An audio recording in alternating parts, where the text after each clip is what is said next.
Meh. That is not what I requested you to do. Great. I was going to have a lovely, opening theme song, but I guess You can we'll still just do it. I guess no, it's over. Let's just play. Let's just dance. Just dance. Just dance it out. Shamana! Come on, announce. Well, good day, everybody. Hello. It's been about 2 weeks since we last played.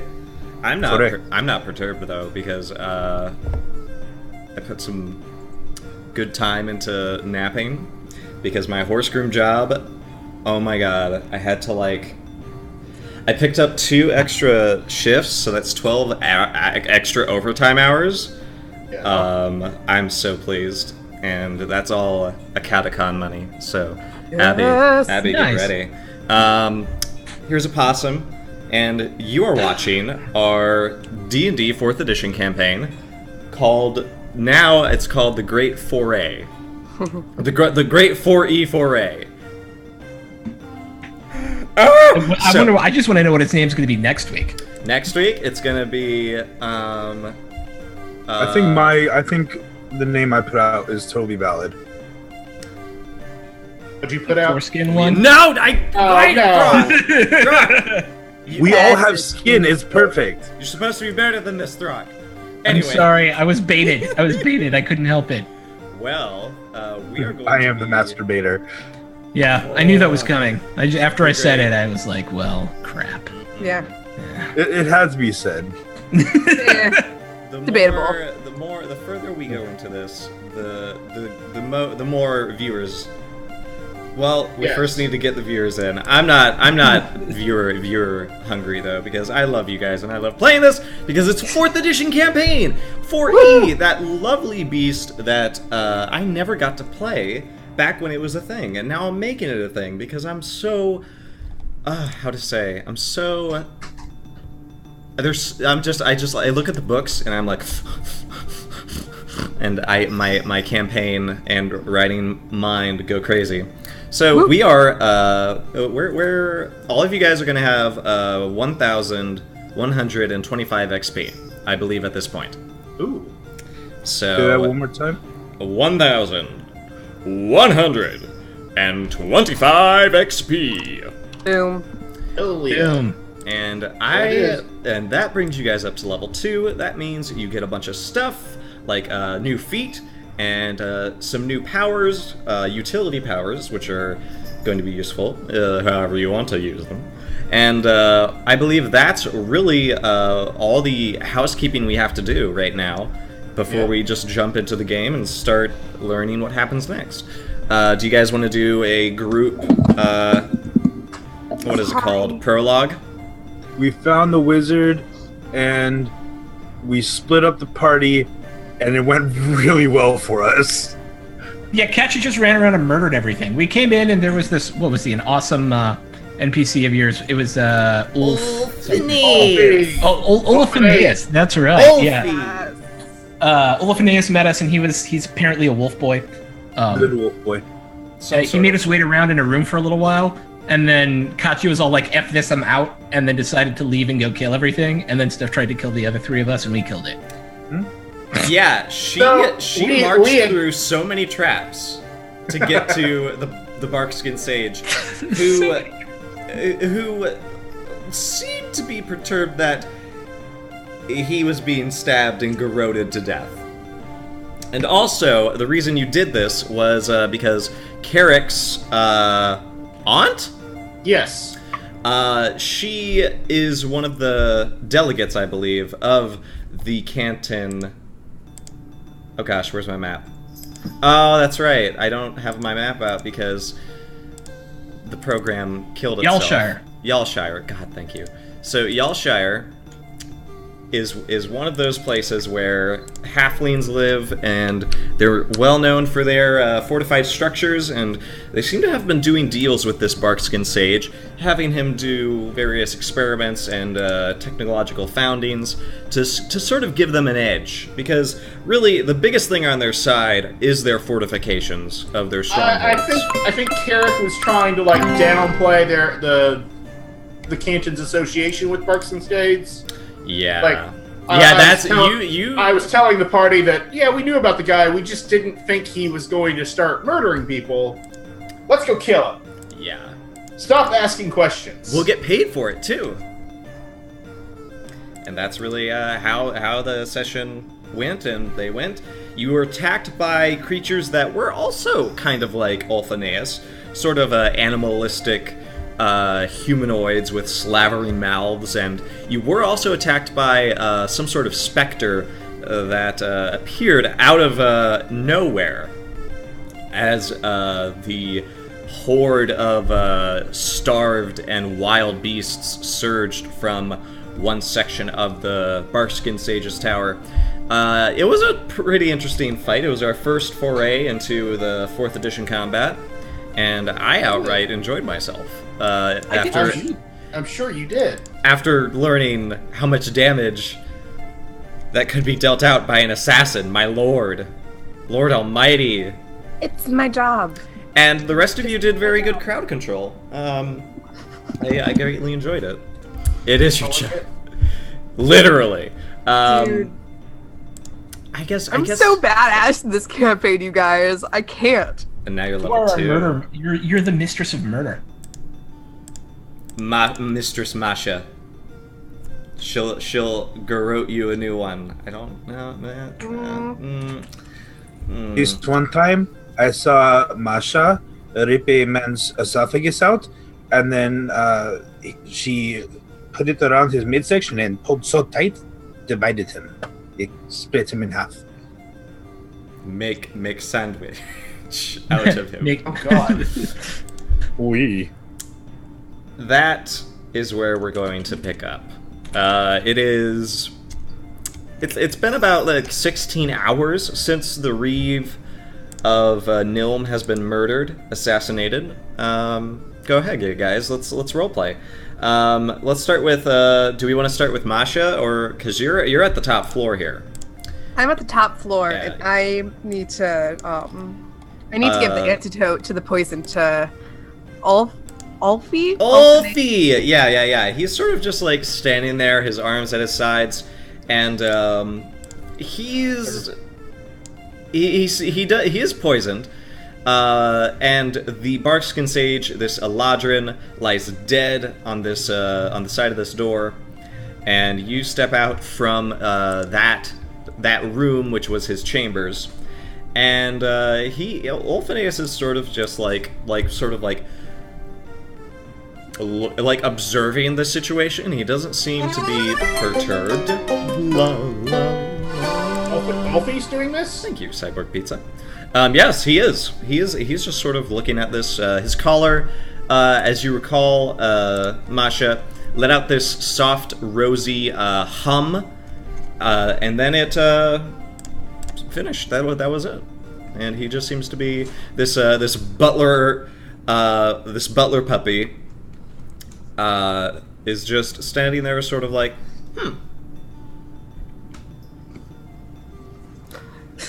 Why feel gross? Masha's standing there, and she's got a little bit of blood, but she's standing over this kind of dead. So she kind of looks on this dead person to see if there's anything worth taking. And she kind of, as she's doing this, she looks up.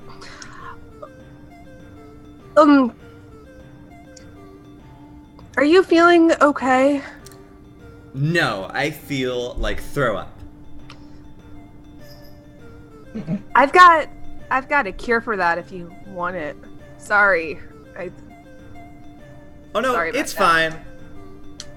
He says, and that's very curious because there's another blink, another rosy hum on his collar.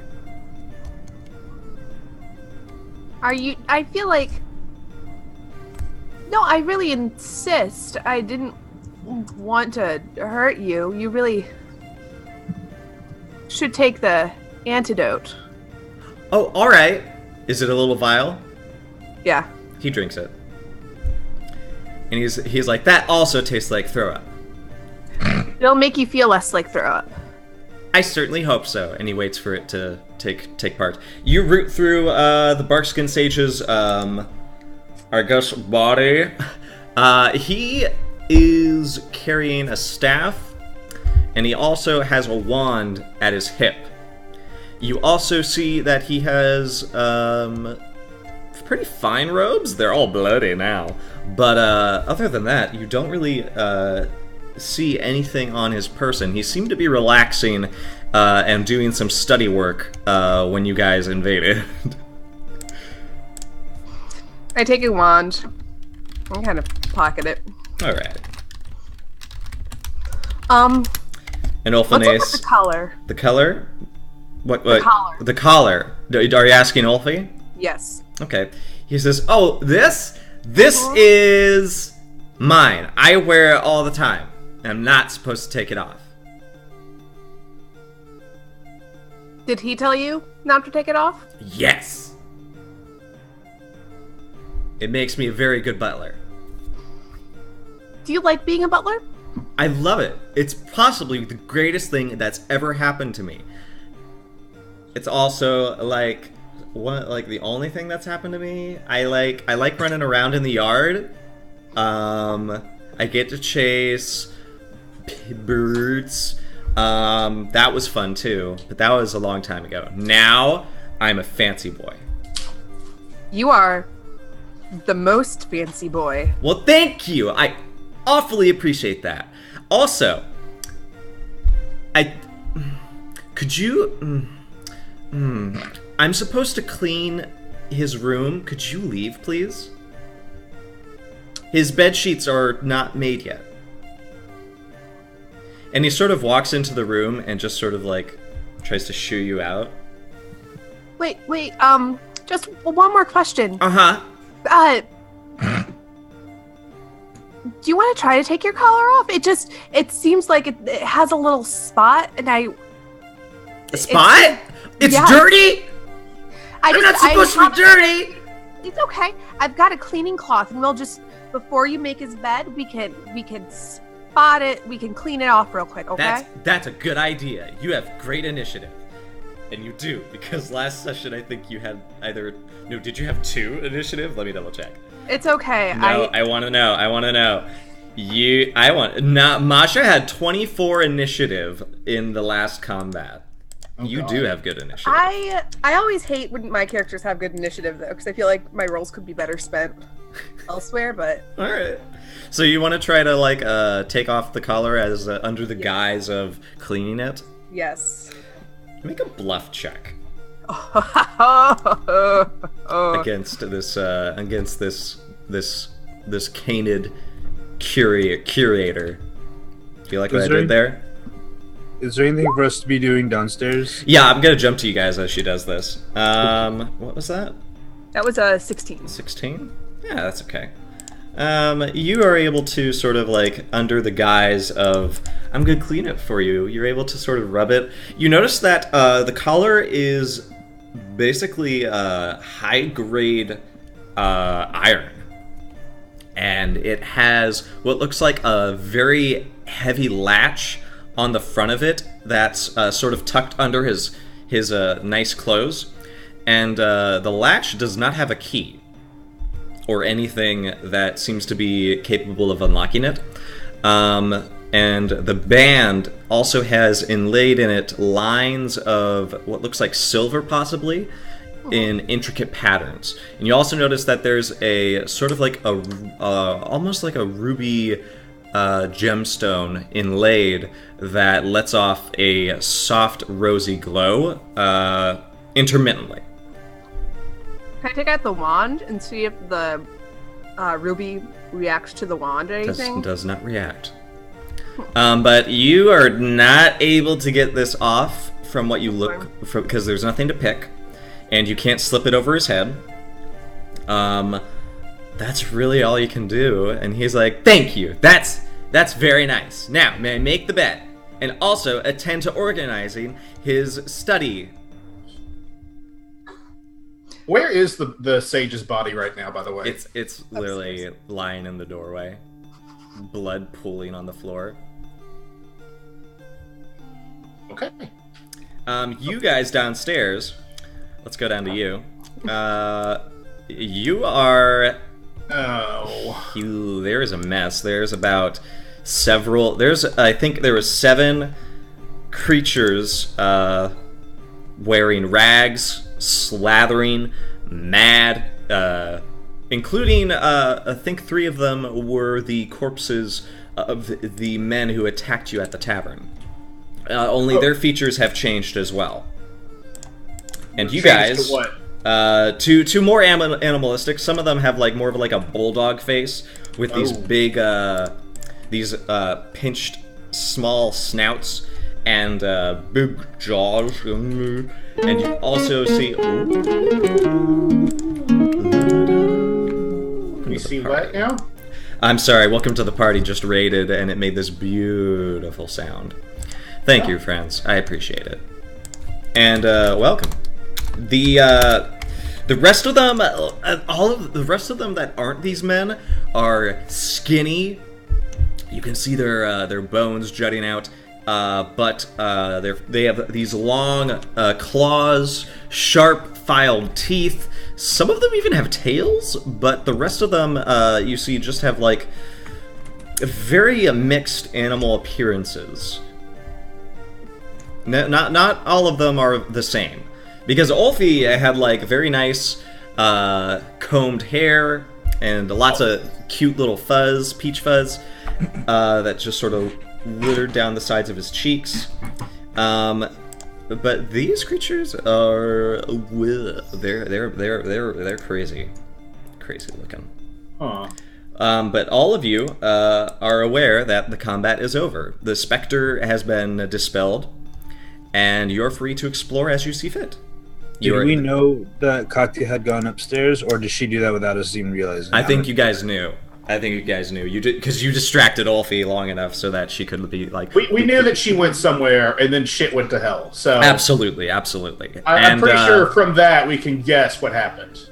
Maybe, because the mirror is still cloudy.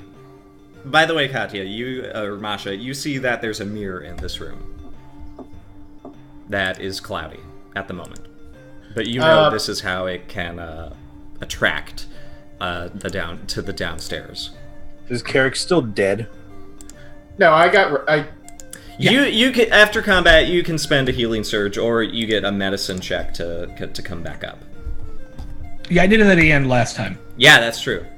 Yeah. I'd like to. Carrick just groans in pain. Just like, oh god, my arm. Or not God, because they don't worship gods. That's a controversial statement, because in this world, the divine have receded after a long-standing, I would say, rivalry with governmental powers of the Etruscan Confederacy. Continue, though. Yeah, Dev, how hurt are you? Carrick. Carrick. Sorry, I don't know why I said Dev. Sorry. Yeah. Carrick, how hurt are you? I feel pretty hurt. Alright, come here. Let me take a look at that real quick. Also, help. I'll go up and I'll look at his arm. And realistically, I'm probably just like pressure pointing. Like, yes. Right. It's, Ow! You can spend another healing surge if you want. Okay. As I go to continue to tend to you, yeah. Nicely. What is my surge value? It's 6. Tasty. While this is happening, I guess I'll go upstairs to check on. Yeah, Carrick's Alright. like, we gotta get upstairs. Something went down. Does everybody want to go upstairs? Yeah. Sure. All right, drag your tokens up to where Abby's character is. You drag our tokens. Can't tell me.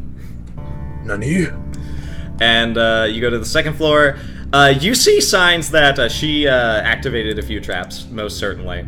Particularly the stairs. You guys sort of have to scramble to get up there because the trap activated, making it slide. You see also the cleaver that almost cut your head off. It has also been activated. It has not reset, oddly enough. And you guys are all up here. You see the doors to the Bark Skin Sage's bedchambers are open. Yeah. I just see the axe on the ground. Like, well, her body's not here. I guess that's good. Katya, are you here? Katya. Oh, hello! I told you not to come up here. This is off limits. Hold on. I'm still busy. And hello. you hear what do we see while he's working? Do we see the body?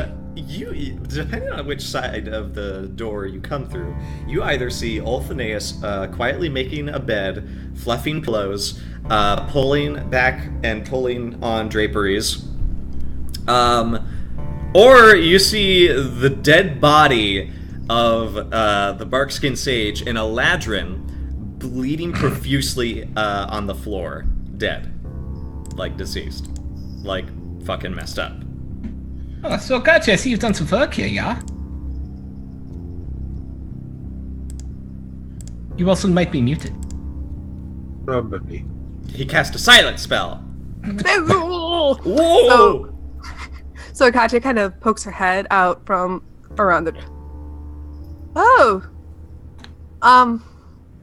Hey, guys! Yeah, remember when we said we were going to take this guy down together? You were taking too long. We were trying not to raise the alarm. Can you guess what happened downstairs about a few minutes ago? I'm guessing you guys had it handled. You're all alive. Nearly everything. Okay, good. Yeah. I have to say, this is very impressive. He seemed very powerful when we met him at the tavern, but you seem to have made short work of him. Yeah. You have made him fall down, go boom. Oh, he didn't go boom. Wait, what do you mean? He sputtered. He was like, He did. blah, blah. Oh, I see. You were taking it. Wait, Ulfie, aren't you concerned about this? You see the little ruby indention sort of, and he says, "No, I have to do my job, duh." And he starts going to the study and like pushing the chair back in. Ulfie, if I may, this is your master, yeah? This is your boss, Ulfie? I'd say boss, yeah.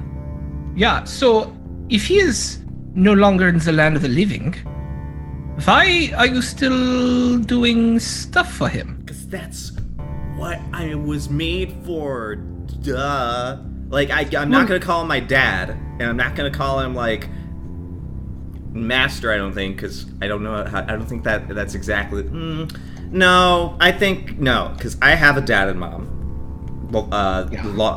Snap Snout and Tooth Rot, and they're downstairs, and I work for this guy because I'm awesome. Yeah, the Barkskin Sage, he's pretty great. He gave me this bow tie.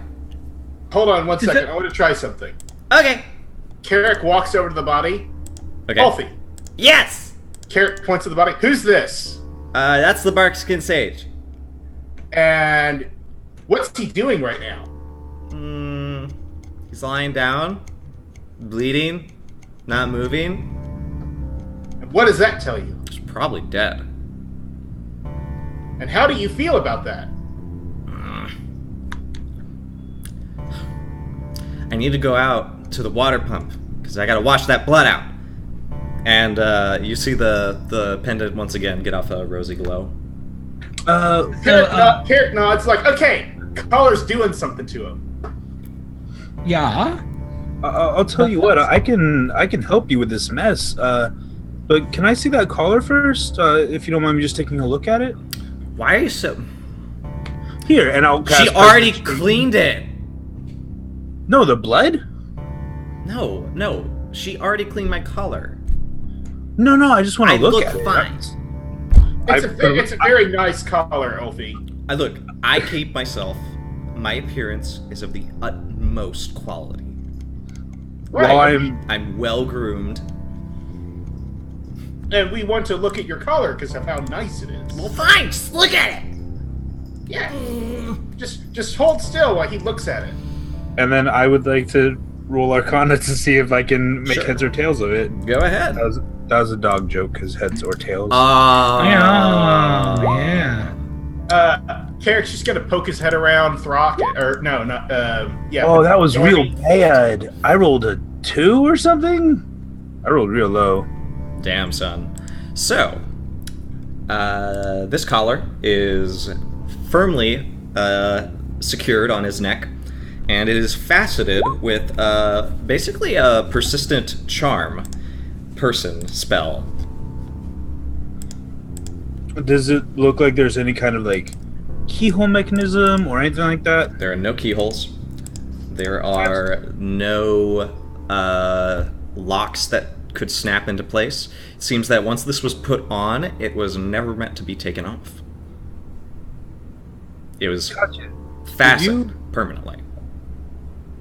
Katya, did you find anything that screamed arcane to you while you were up here? Perhaps something we could use to remove this collar? That When you look to see screamed where arcane Katya to you? was, she's gone. When you look around the room, you see her kind of rifling through the books that the maid was studying and kind of seeing if there's anything useful. Mm-hmm. I'm hearing her name. Or her name. I pull out... Is she Here. paying attention enough to Is she paying attention enough to answer to her fake name? Probably. She's made a very good use of being like aware of the surrounding, Right. like what's going on. Yeah, you're looking through the books. Most of them are notes, handwritten on various projects. They're all sort of like put into different categories. One is about force magic, like being propelled. And you see others that are sort of based around like really particular spells, there's one all about magic missile, and there's another study about orbs, how magical orbs can be like sort of used and built. And you also see that there are various other projects that you can sort of get the gleam of, but you're not really certain. You'd have to spend time reading these. Yep. You do, however, notice in this room that there is a set of armor. Although it's it looks like it's some sort of a leathery armor, I would say. I hand the wand absentmindedly to Benicio. Here, a wand. This might help you. As I go and I inspect the armor. I do her first. You take the wand? Yeah. Okay. It's magical. Yeah, I want to inspect this, and I pick up the bloody staff and I inspect that too. Okay, roll Arcana. Okay. What are you doing, Katya? Do you want to identify this armor? The armor, yes, please. Okay, roll Arcana. Damn, Benicio! I'm a smart boy. Alright, Benicio. Actually, that was just a 15. Shit. Let me go ahead and give you this. I'll show you guys this. Show it to everyone. Oh. You get a wand of Aww. Oh. Yeah. Fuck yes. It has one. It's a +1 wand, so now you get +1 to both damage and to hit spells. All of them? Yes. So what does this mean for my existing wand? Does it just replace it? Like it can replace it. Yeah. Okay. Do I still get the advantages of being proficient? Because Yes, I don't know because how that you still have you're proficient in all wands, and you still have the wand of accuracy. Okay, but that's a separate effect altogether. Because I think that I can choose to get a +1 or no, I get to add my dexterity to an attack roll. Yeah. This is a magic weapon, so you get like a +1 just added on to everything. Okay, cool. As long as you're using this one. It also has, and I'm choosing to do this because you're not a high level yet, I think. You can use a daily on this. No, this wand has its own daily called Ray of Enfeeblement.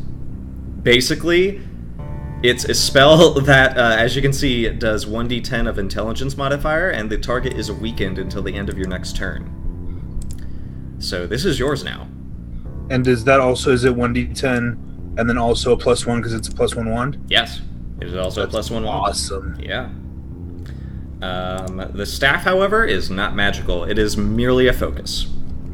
I would like to look at it and then, Wolfie. And I like shake it at him, and then I like just throw it across the room and see if he does anything. He chases it. He bounds on all fours and just like.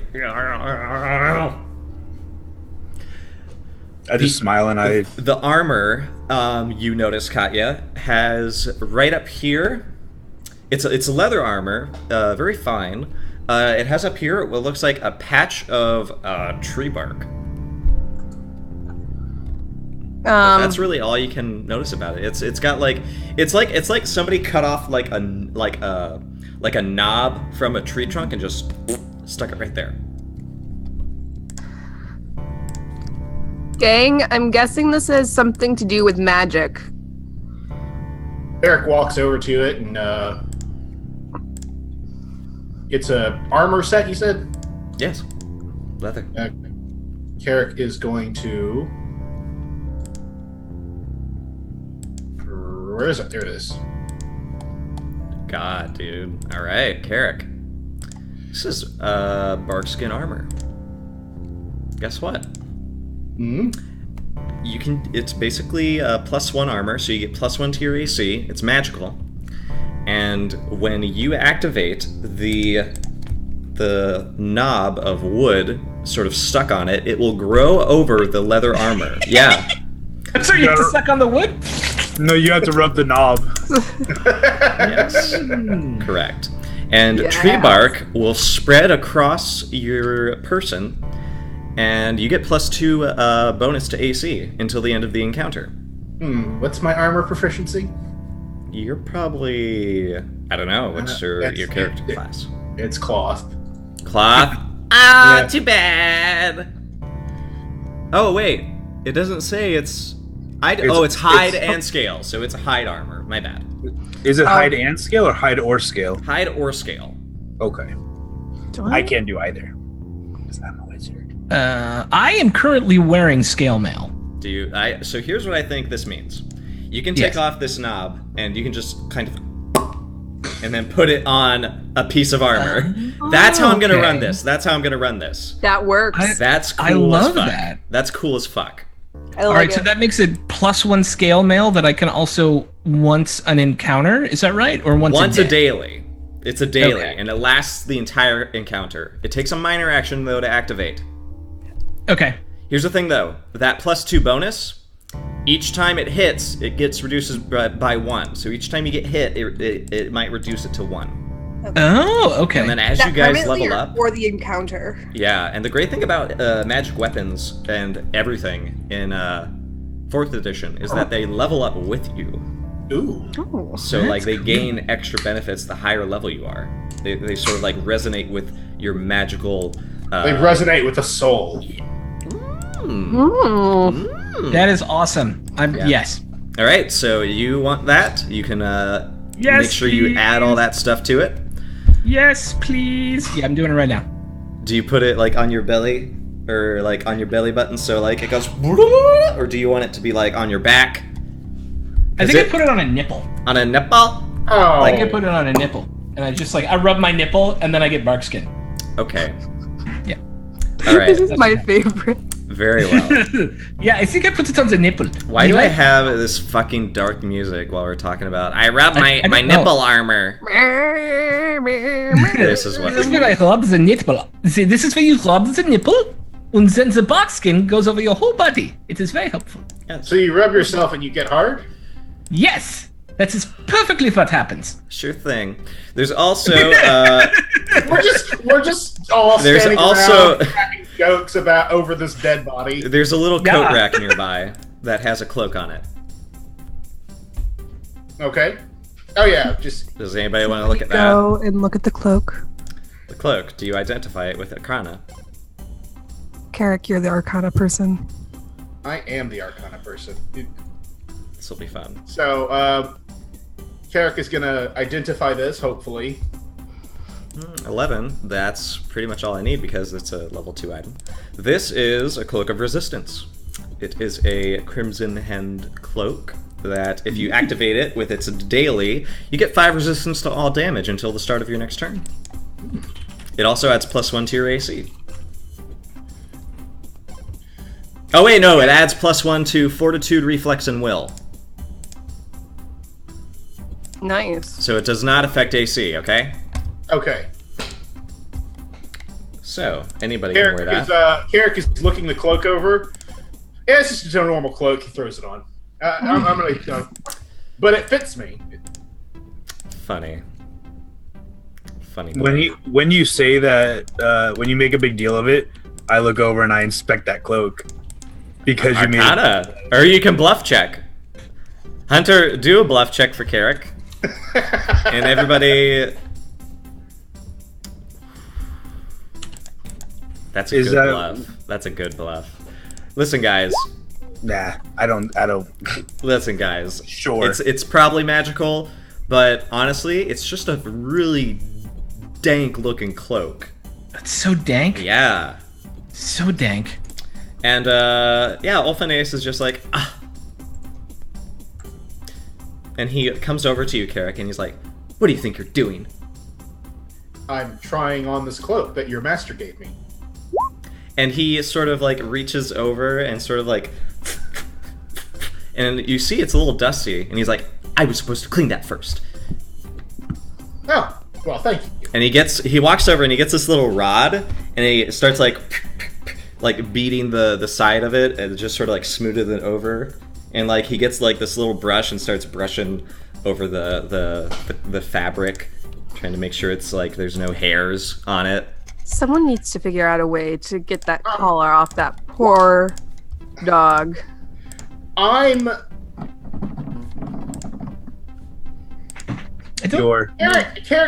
just kind of looking at Ulfanaeus and just like, "Hey, Ulfie, before your master fell over And died. Yes, he sent me a letter. And he wanted you to work for me." Insight. What are he maybe he has minus. Let me double check though. Let me see. It wasn't Carrick's best lie. No, it was not. He's actually got really good insight. That's an 18. He's a people pupper. Yeah. He says, you're a small liar, mister. I am, Ulfanaeus. However, I'm just worried about you. Well, that's awful kind of you. But... And the collar blinks a little, and he says, it's totally fine, because I can still keep... I can't keep this place running, because I need gold. And he's the only reason I got gold, so I could get cleaning supplies, and I could get new brooms, and I could keep the water pump in the bucket, and... Ulfanaeus? What? Do you know where he kept the gold? Oh, yeah. And he points, he brings you guys over to, this, he brings you outside the room to, like, basically, this small little chest, and he grabs it and says, this is where the money is. And it's, this little chest with a little lock. May I see the chest, please? Of course. It's really nice. I like it. One day I want to keep something else in there other than money. Jingle, jingle, jingle, jingle, jangle. Katya! She's right there. She's. Mhm. I have a project for you. Why would she be good at opening a lock? I don't know. Isn't she supposed to be good at And she's opening muted. No, she's not. She's very sneaky. So I imagined. I hadn't noticed. Mm. I just shrug and I go and I steal You'll the see one. what you can do. Yeah, I'm gonna see what I can do. All right. Let me get me a thievery. I am good at thievery. That'd be like streetwise, right? No, oh, no, this you is have thievery. actual thievery. Yep. 15. 15. Yeah. All right, you click and it opens. You open it and gold. Gold. 70. I'm also going to do a stealth check. 70. To see if I can slide some of the gold so they don't see. Okay. Oh. So you open it and you sort of tip it back like this, and it like falls down your shirt. What should we roll to keep an eye on her? Perception. If you can. If you can beat a 30, Jesus. Nat I mean- 20. Oh. I mean, you would think that Throg's character is just watching her. Doesn't Yeah, matter. Yeah. But like she's. You rolled a crit. So I also rolled a nat 20. But I have a Damn. higher. She higher still number. rolled higher. Yeah, I'm but gonna she- say this. Katya, you're gonna be able to get away with this, but you're not gonna be able to take as much because Carrick is like leaning over your shoulder, and you can sort of be like, oh no, I dropped it, and she's like, but I caught it, so it's okay. You can take a bit of gold. There's 70 gold in total in here. I'm gonna say you can maybe take about like 10 of it. It looks How like much gold? 70, but you can take 10 of it. I want to get a snack and coffee. Be right back. do it. Get it. While he's doing that, I'm going to go ahead and add my item to my Okay, so Yeah, I went to my inventory and I put in one enfeeblement. I put wielded, and then I just put a 1 under miscellaneous attack bonus and miscellaneous damage bonus. That'll automatically like add to my stuff, or I don't know. I think you have to.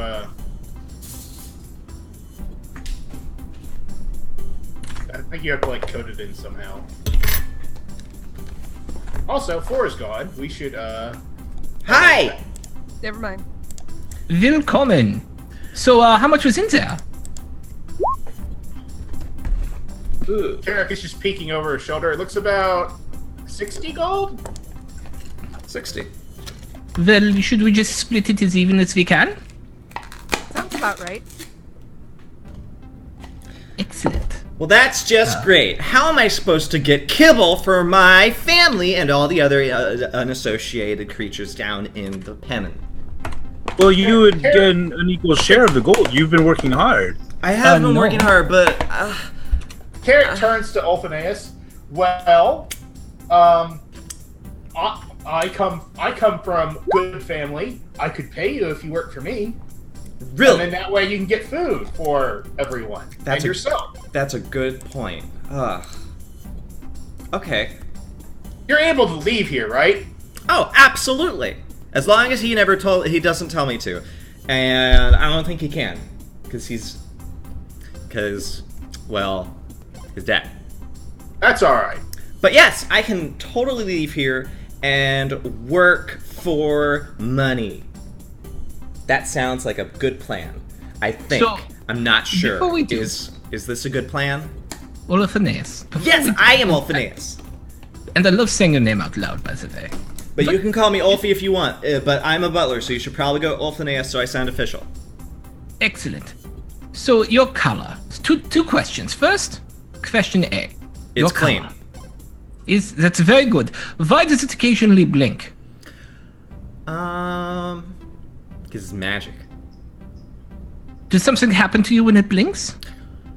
I feel very happy. Is he the one who gave you the color? Absolutely, I've had this collar since I was a baby puppy. One of those, I'm not sure which, because I kind of am both, or was both. Yeah. What do you mean both? I mean, so you know how there are like dogs, and there are like people, and oh my god, he's Nina. And then there's like people who turn into dogs when there's a moon. Well, I'm kind of all of those at once, but I think I'm more dog, and I think that's great.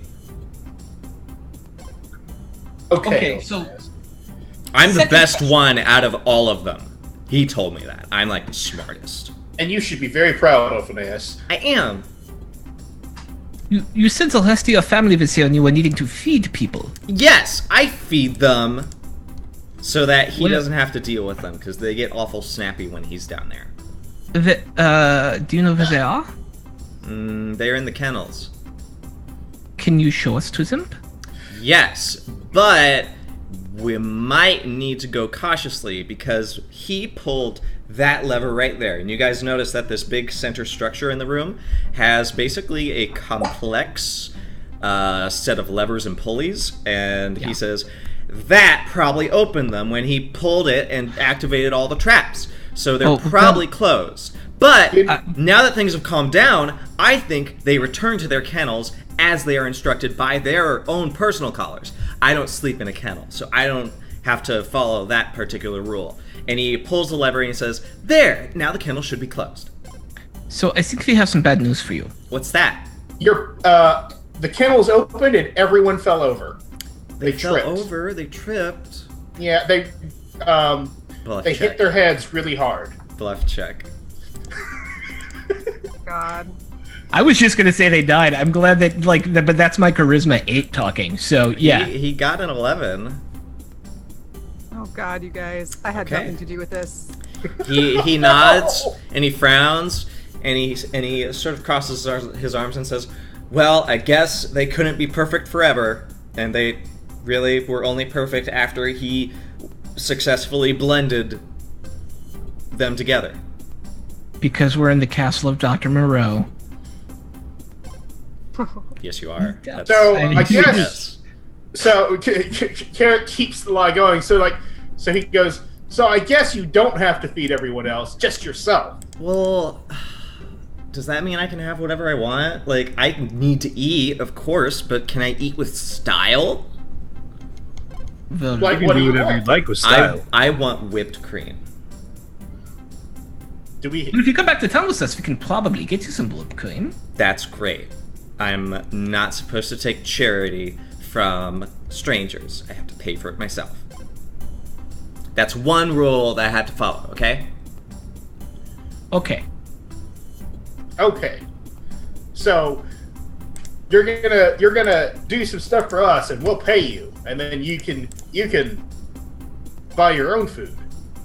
That's great. What do I have to do? We don't have anything for you right now. Just follow us. Oh, am I dismissed then? Or I just have to follow you? Yes. Yeah. Okay. Do you want to follow us? I don't know. Carrick sends thoughts to To who? Who? Wait, which one of you has the thing that you could do the very quiet whisper? I think that's Benicio. Carrick sends thoughts to Benicio. First of his name. Go ahead. Hey Benicio, can you do that whisper thing? I do the whisper thing back and I would say, yes. You let everyone know that I'm only telling him to follow us so that he will quietly come back to town with us.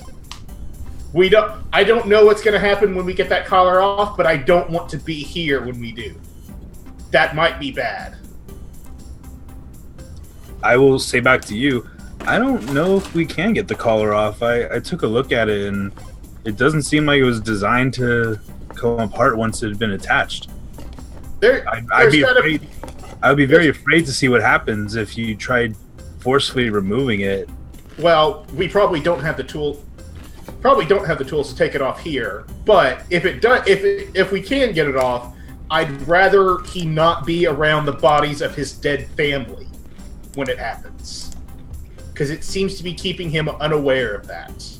Granted, I don't know how the townsfolk will react. Okay, this kid's obviously like somewhere in the middle of like a transformation for like a werewolf. Mm-hmm.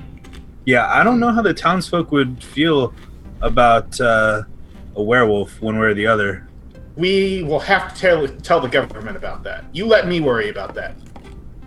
For now, let's just get him outside and in the cart. If you can do it, sure, and I'll relay the message to the party. Okay.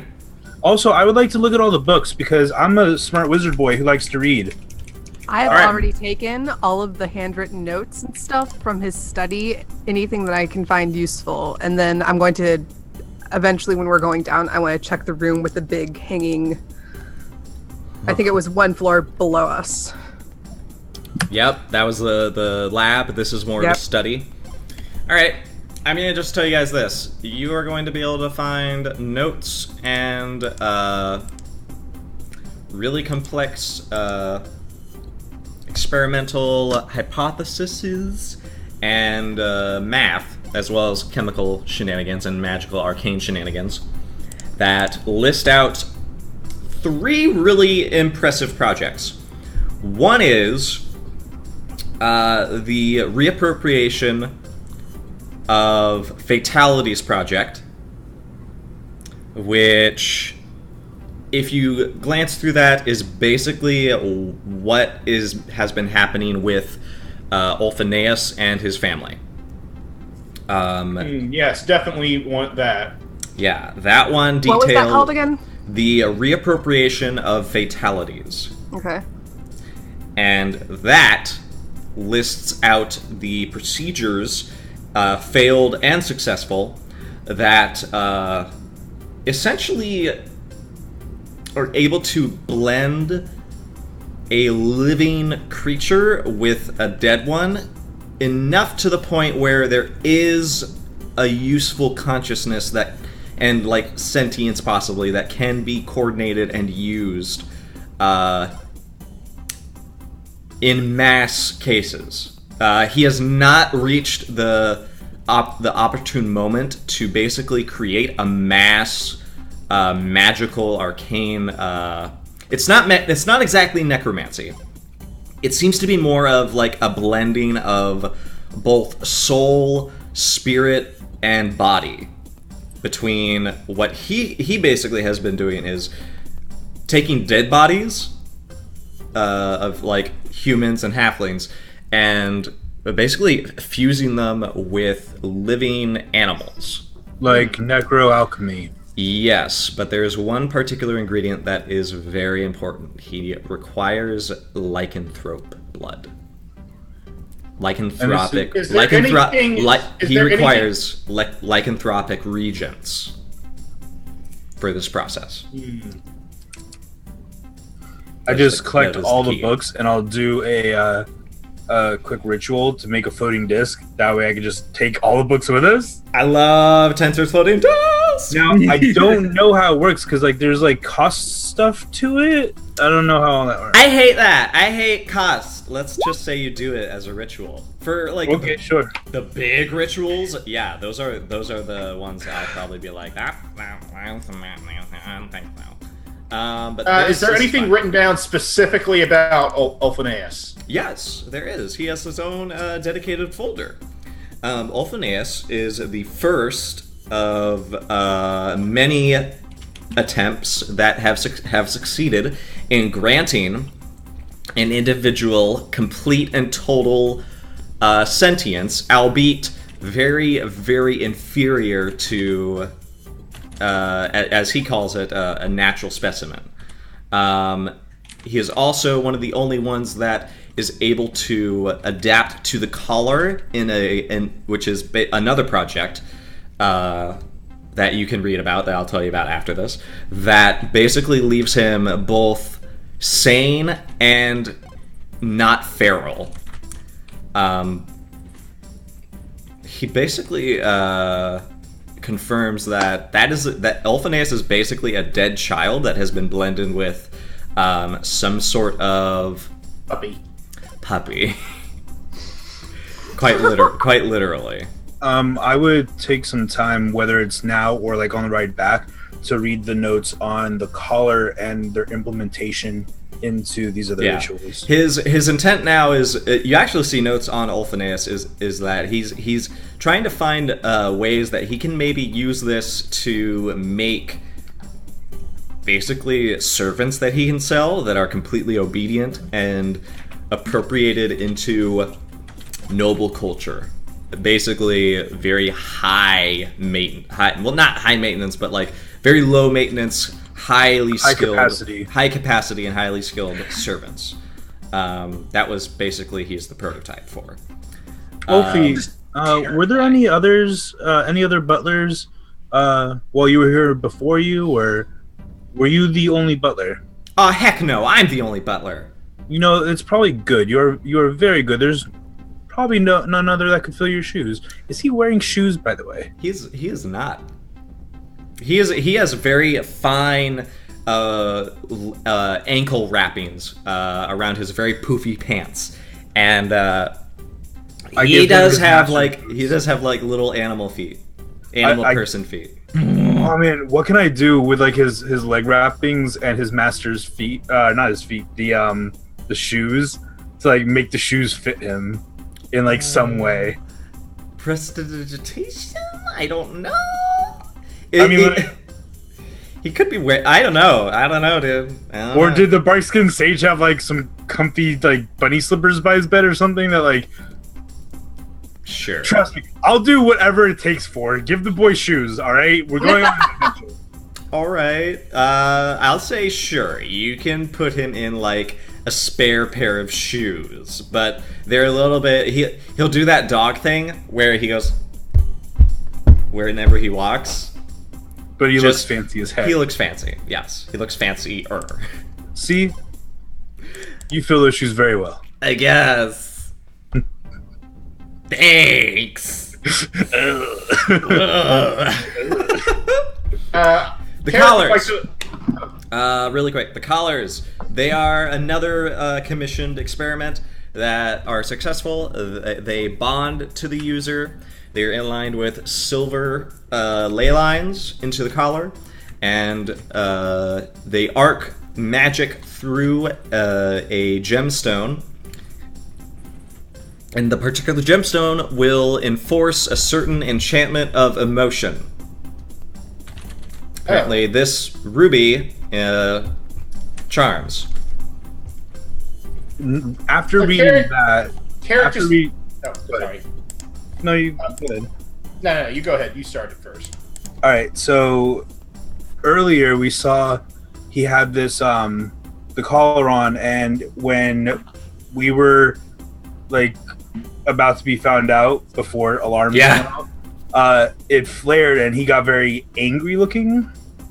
It was more like it was more likely that he had conflicting like emotions, like because he liked you guys, but he also knew his job as a butler was to ensure various rules were followed.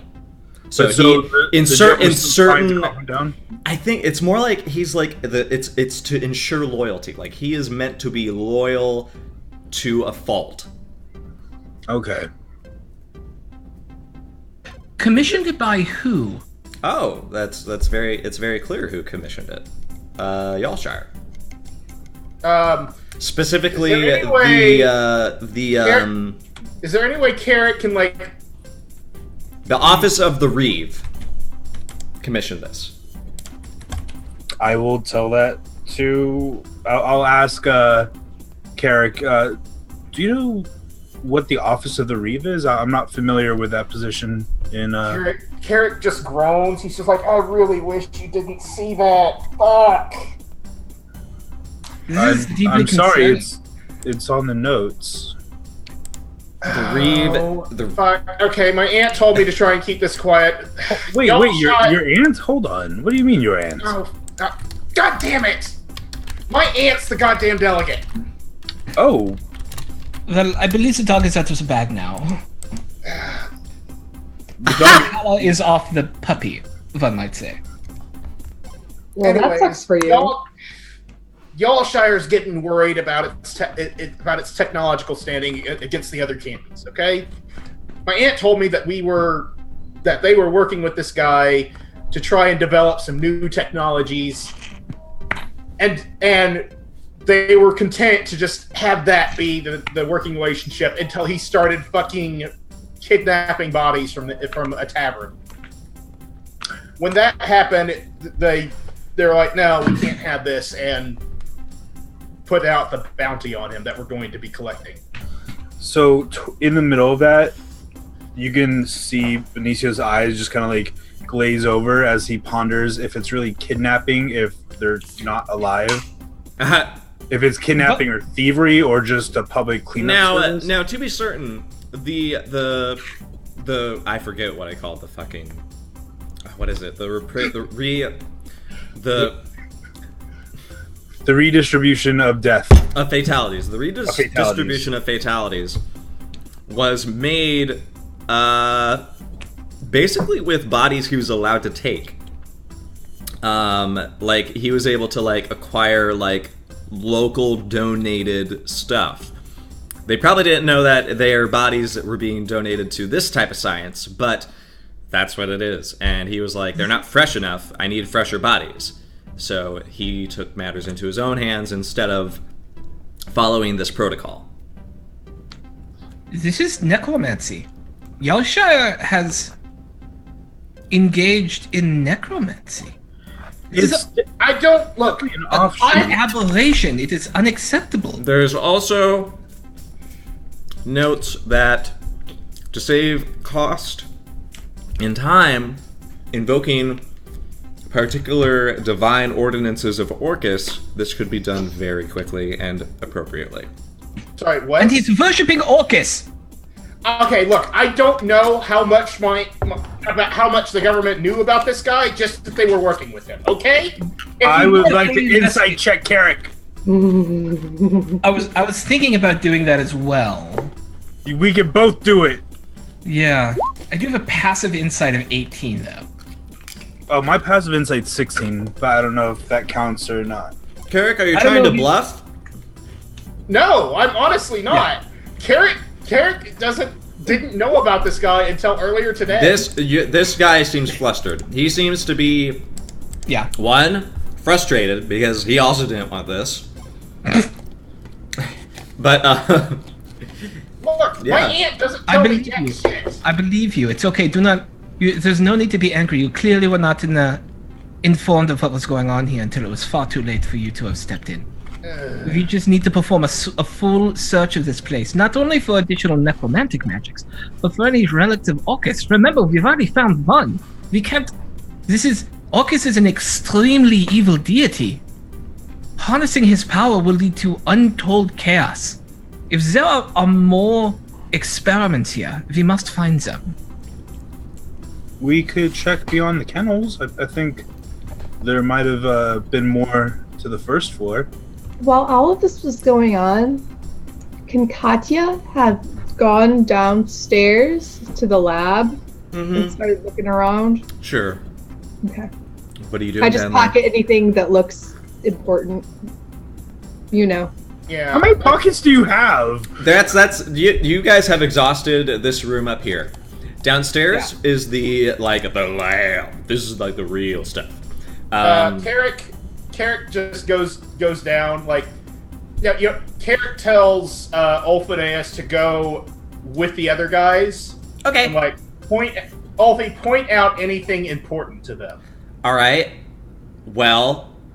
And when we get back to town, I'll pay you for that work. Okay. Just things that are important.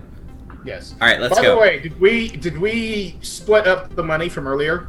Yeah, everybody got 15, assuming that then goes to assuming we don't give any to the Wolf Boy, even though he was still working after. You've told him you'll pay him once he gets to the Warped and Hold.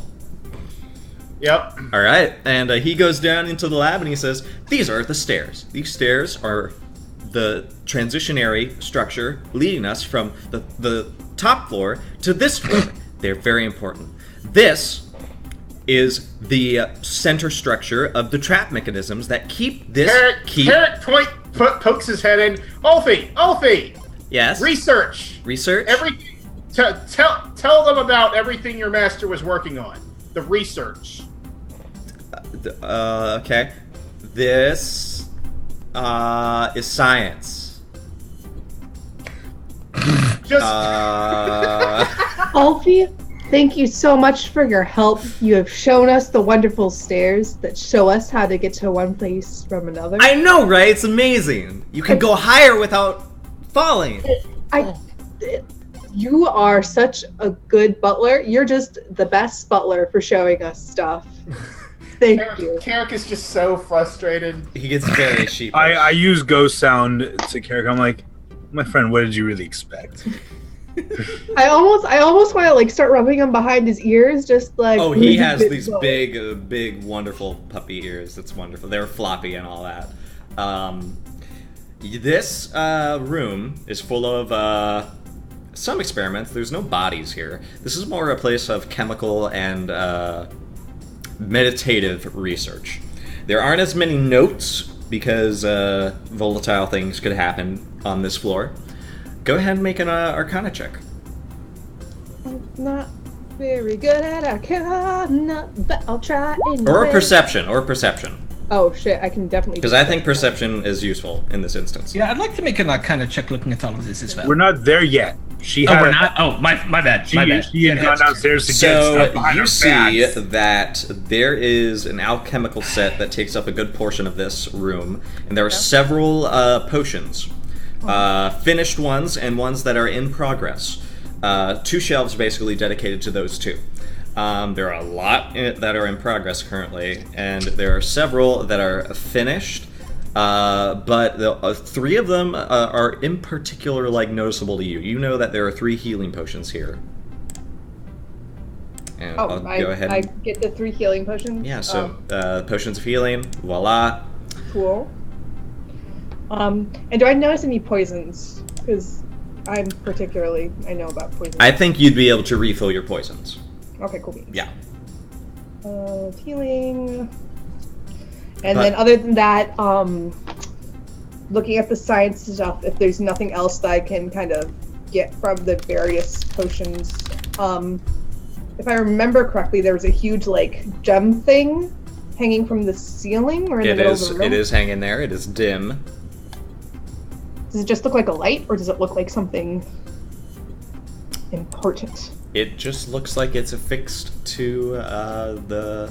You saw what it did. It's mainly there to, once activated, blast anything that is not allowed to be in here with energy. Ooh. It's about the size of your fist. Okay. I kind of call up to everybody. I found healing stuff. This would be very helpful. We make our way in. Okay. I would like to look around also for Arcana stuff. Go ahead and roll Arcana. Yeah, you might be better at looking. 22. Thank you. Not bad. Most of the stuff in here is used for making potions. It appears that if there are anything related to the other experiments, they're not precisely ready yet. He seemed to be focused on the redistribution of fatalities project more so than any others.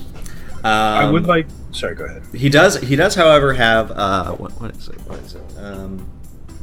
was gonna say it and I forgot it because that fucking redistribution of fatalities made me go blank.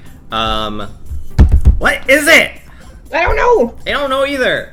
Do you want to come back to it? Yes, let's go. Let's come back to it. I would like to look for, even if it's just looks like prototypes and especially failed versions of the collar, because you can still learn from failure. That's true. Yeah. So here's what I actually know. There was another project that you guys might have gotten to because I just remembered it.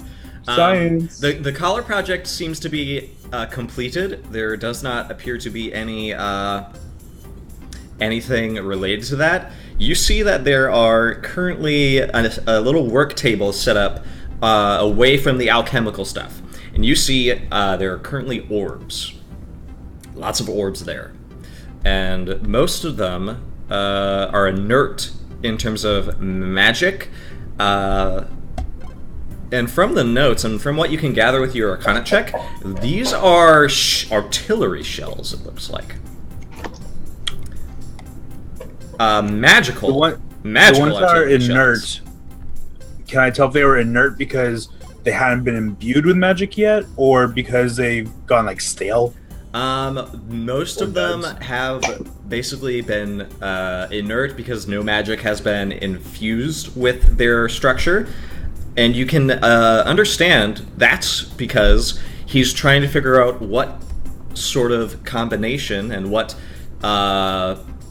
basically structure materials are best suited for the purpose of this, projectile. Because from his notes and from what you can tell from this workshop of the... because he has these, like, cannonballs, these, like, shells in different shapes and in different sizes, and he's trying to basically either make various types of shells. Some of these, you can immediately tell, are just meant to do as much damage in as wide of an area as possible. There are others that are only meant to essentially, like, burrow down into the ground and explode down there. Some of them clearly have effects that are not explosions, that they are literally just meant to roll along the ground for some reason, and others that are fitted with a razor-sharp lance that will pierce and basically carve out the... basically making a giant nail bomb upon hitting its target. There are even some that appear to be used to disperse magic, but he clearly was unable to figure out how to do that. I turn. Jorny, would you come here for a second? Yeah. What do you have? You had that hand weapon. Yeah. I saw. Would you pull that out and may I inspect it and I show you what I found so we can compare it? Oh yes, you would be very, very important to look at this. This is Arcanite, motherfucker. This is Arcanite. They're same technology as your weapon, right? Now the shells are not made of Arcanite, but the one that lances into the ball, a few of them have Arcanite structures, and others use Arcanite as a catalyst for the magic that would be infused and yeah. So yes, they're being used for alchemical purposes. So this is a shard thrower. It uses the Arcanite as both ammunition and the engine by which the weapon works.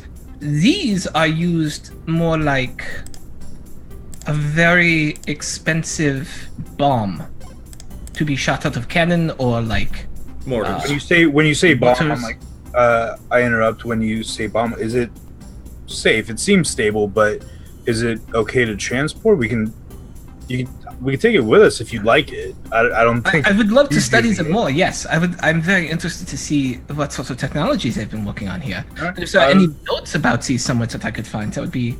Did I see notes with those, or was it just there materials? Are notes, and you do realize he's collaborating with someone on these. Is there a name? There is a name.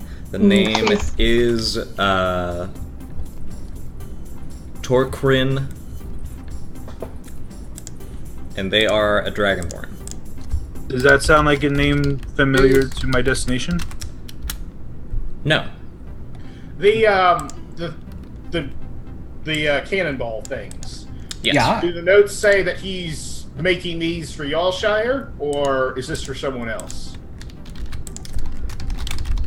These are for Yalshire. Okay. We just start putting stuff on the floating disc. Yeah. Well, Fascinating. Yeah. before they I take forgot the about discs, that. These are commissions from Yalshire. before they take the discs, I want to kind of grab Bjorny by the forearm just as he's going to pick it up. And those are Yeah. powerful. You are using them just to study, right? Yeah. So I believe that we have in my homeland is similar in power to this. So is that right, For? That's true. One thing I want to mention, by the way, the dwarves are kind of like the main source of Arcanite. They get a whole lot of benefits from being that. I assume the Eladrin don't have a heavy hand in Arcanite. No, because Arcanite is very earthly. It is not this otherworldly whimsy that they were used to. Besides your dwarven lands of Zotan, Voltmore is the other big distributor of Arcanite. You know that they're probably your biggest rivals in terms of that. Is it given that I am essentially an Arcanite user, adept, constructor, like understand how this stuff works? Am I able to source where this Arcanite came from? Are there mineral differences? I would say Arcanite. I would say no, Okay. because it's Arcanite. You can't tell gold from California That's to totally gold from.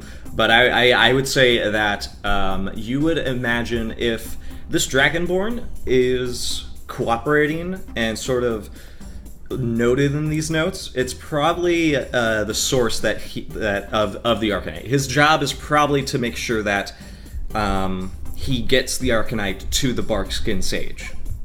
Was there any kind of like chest that- or anything special for like the transport of these? I don't want to just take them loose.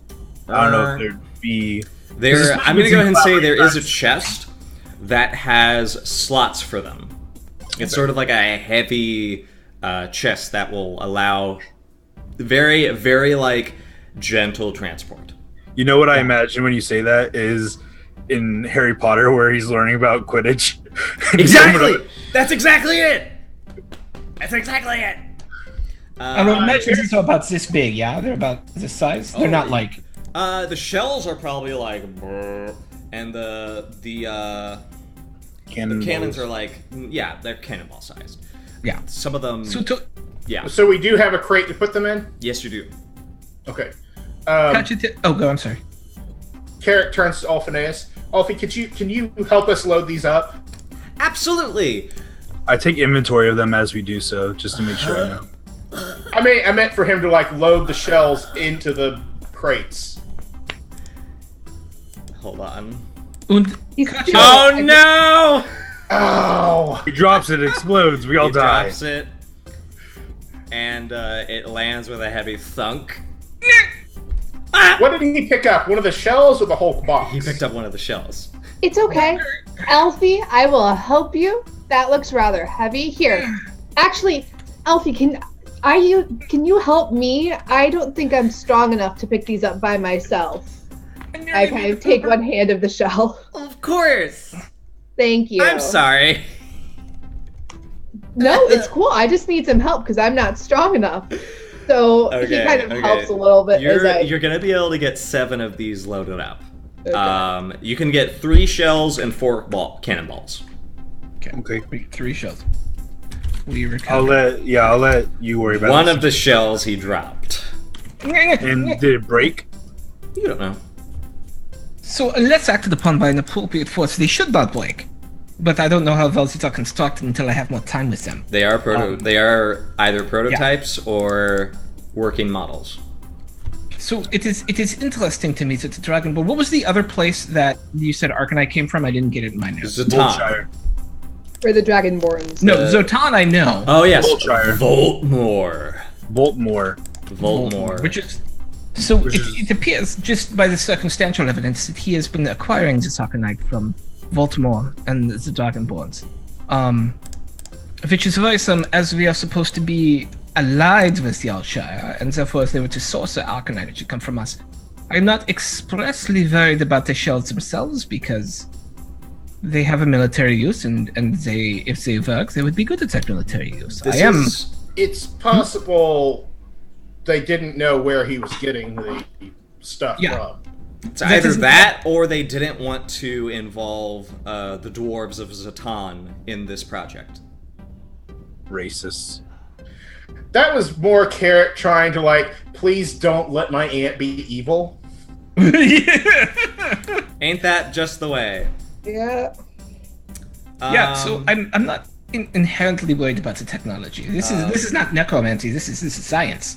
I'll make sure to hand in those notes specifically to you, since it's your field in particular. Dude. Thank you. There was a project that he was working on initially, but he never got it started because he was so focused on the redistribution of fatalities project. Thank you.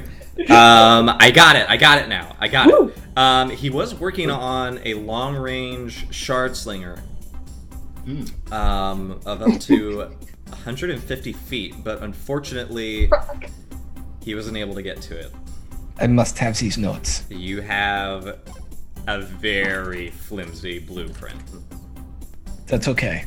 It's very flimsy and very ambitious. If you guys didn't see Throck's face, there's other blueprints for a. I want the M1 Garand in my campaign. Best gun ever. Shall be mine. Yes. That as long or as the it doesn't Winchester. use your thumb. Winchester was okay. Yes. Although neither of those were used during World War One. Fun fact. Nope, but I want them both! Oh. Okay, so, what else can I tell you guys? Carrot would like to go... Katya, or Masha. Yes. Vaktun? They're pretty Arcanite hungry. They don't have a good source of it locally. Yep. And they've always had problems with Zatan because they like to get territory that does have Arcanite, and they are a neighbor of Zatan, so there has been in the past lots of competitiveness and old grudges concerning territory and Arcanite. I will definitely keep this in mind. Just something for your character. Yes, I was about to say, all of this stuff that they're telling each other, Masha is definitely like firm mental notes later. She's like absorbing every single thing that she can that might be useful. I imagine so. Later on. I would like to take some of the alchemical supplies, and I'll use sound as character to distract Ulfi, because I don't know if he'd want to see this. But I'd like to collect some of the lycanthrope samples. Some I would blood say, or fur. yeah, I would say you do have samples for lycanthropy, like lycanthropic regions. As soon as Carrot just kind of like wonders what, just like, yeah, sure, I guess, and casts Distract on Elphineus. Is that a spell? It is one of my encounter powers. Let me. Motherfucker! What? That's so good. I just figured. Okay. I mean, I'm not really planning on attacking him, so. Masha, you have combat advantage. If you want to kill if you want. Dire hug. I suppose Carrot just like roll to pet. Carrot just sends some sort of like auditory hallucination to What was that? Boing! His ears pop up. Like I think it was out. I think I heard it out the window there. Ice cream truck. It's the mailman. Carrot. You see his eyes go to this like, and his pupils become these like very dagger slits. His ears stiffen up, and his nose like sort of not only his nose like widens as he like. And his teeth get really like sharp all of a sudden, and he's like, "There was nothing." Carrot kind of takes a step back. You okay there, Elphineus? Well, yes, I was curious. And he does it again. You must be such a good hearer and sniffer. Yes, he says. Yes, I am well known for my snoodle. You're a snoodle. Yes, is the best snoot, and Masha that's why I was designed for. Because guess what? What if the What if I'm sold to someone who lost their keys? Where are my keys? And I can find the keys because they smell very metally, and I can find them because I have good smell.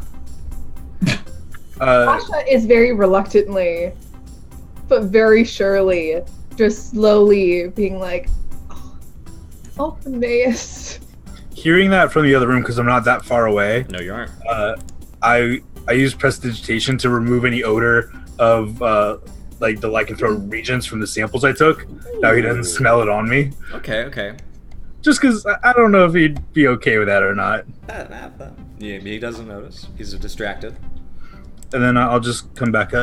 Was there anything else? Phineas, were there any other rooms in this in the manor that we haven't seen yet? This section of the tower is actually the primary section where I work, and... Hold on, I can't hear you. Oh no! Alright, I can hear you. Okay. And that's how Carrick died. He goes deaf and dies immediately. Carrick just like starts like looking around, starts snapping his fingers next to his ears. Oh man, what we should have done is when he said he couldn't hear us, when he plugged it back in, we should have all just mouthed words. Next time. Clever. Ulfinea says, this side of the keep is where I and my good sage lived. And the other side is where we keep all of the stuff that doesn't live over here. Let's go over there and I'll show you around. I'm great at doing tours. I did tours for lots of people. Please They stop come for and one visit. moment, Olafines. What? What do you mean the stuff that doesn't live over here? Oh, the like my pack. Like my mom Tooth Rot and my dad Snap Snout. I think he means all the other creatures that don't live in the tower. Okay, let's go see what's over there. Okay, let's go. Before we go I in there, pull out my weapon. Okay. before we go over there, Ulfinais, can you wait here a second? You want me to wait here? Just real quick. Well, and Why don't I use- instead of I use send thoughts to Benicio, just like I don't care if that collar is making him really happy and not care about the fact his master's dead. I still don't want him to see his dead parents. Let's go cart their bodies outside real quick. Ulfie, why don't you, while you're waiting, if you want to grab your stuff from your room, if you want to take it with you, like Okay. I don't know, different clothes or like travel things or toys. Oh my or- gosh, let's go! And he goes down to the bottom floor. Well, not the bottom floor, but I need to drag him down. Make sure you're very thorough. Yeah, I yeah. kinda He bring comes down, he comes down Wait. here. Where is he getting that stuff from? From His room. literally under the stairs here. Oh, okay. That's you see he has this little curtain which is just a blanket and he sort of pulls it aside and it's this old blanket and there's like a big pile of pillows that he's sort of like put into this ramshackle pile and he has he's hung little things he's made like a bird feather dream catcher, some teeth necklaces and some woven grass headbands, and he also has what looks like a plush goblin, and he sort of circles on all fours and he just flops face first onto the pillows and he's like, I need to figure out which one is the best one, and he circles again and he flops on another pillow and he tries to use this method to find the perfect pillow. So he's currently occupied. Carrot just very quietly to himself is like, oh god, we're terrible people. Okay. And then to the others, just like, okay, let's go hide his parents' bodies. I turn around very quickly, like, What? I can't hear you. his parents what? I tell her we go sound he said they're dead. We don't necessarily. What do you think they were doing while you were murdering his master?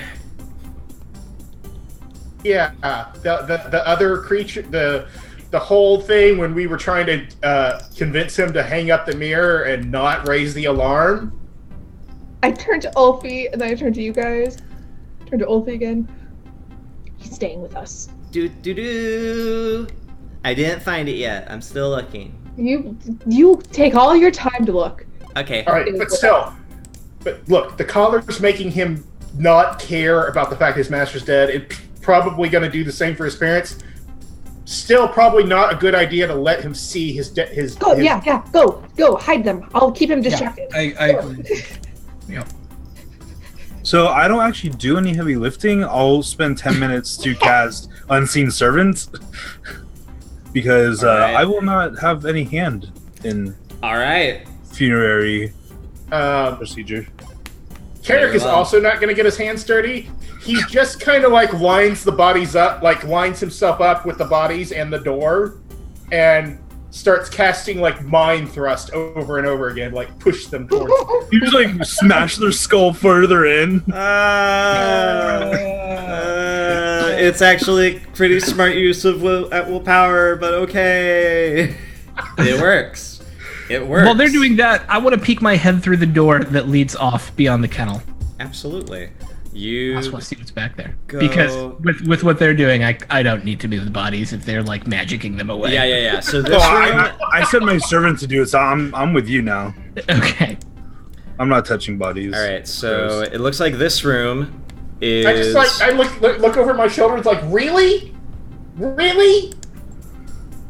You don't see anyone there, but you see a body suddenly levitate and like shamble its way out there. So, you see, Yeah. this room is mainly a storage room. There's not much curious about it, save for like the footprints of the creatures who are very dirty that came out of it. And then there are also like a little drainage pipe. And then this room is the kennel. Oh, The- this is the kennel. Okay. Yes, the gates for all of these cages are shut closed, and they are attached to a chain. The doors are to the ceiling, and you see that they're all empty, and there doesn't appear to be anything other than like another drain. This room, by the way, smells awful. It's very nasty. Prestidigitation, mother trucker. Damn Hey, you! hey, You Four, are walking Get for full of breeze. sludge. Hey, Four. Yo. Instead of throwing the bodies out the front door, can we instead have the bodies be like tossed like in the back corner of this room here? You know what? Before you do that, I want you to go into this room, please. Where? This room. Do you open? Do you want to open this door?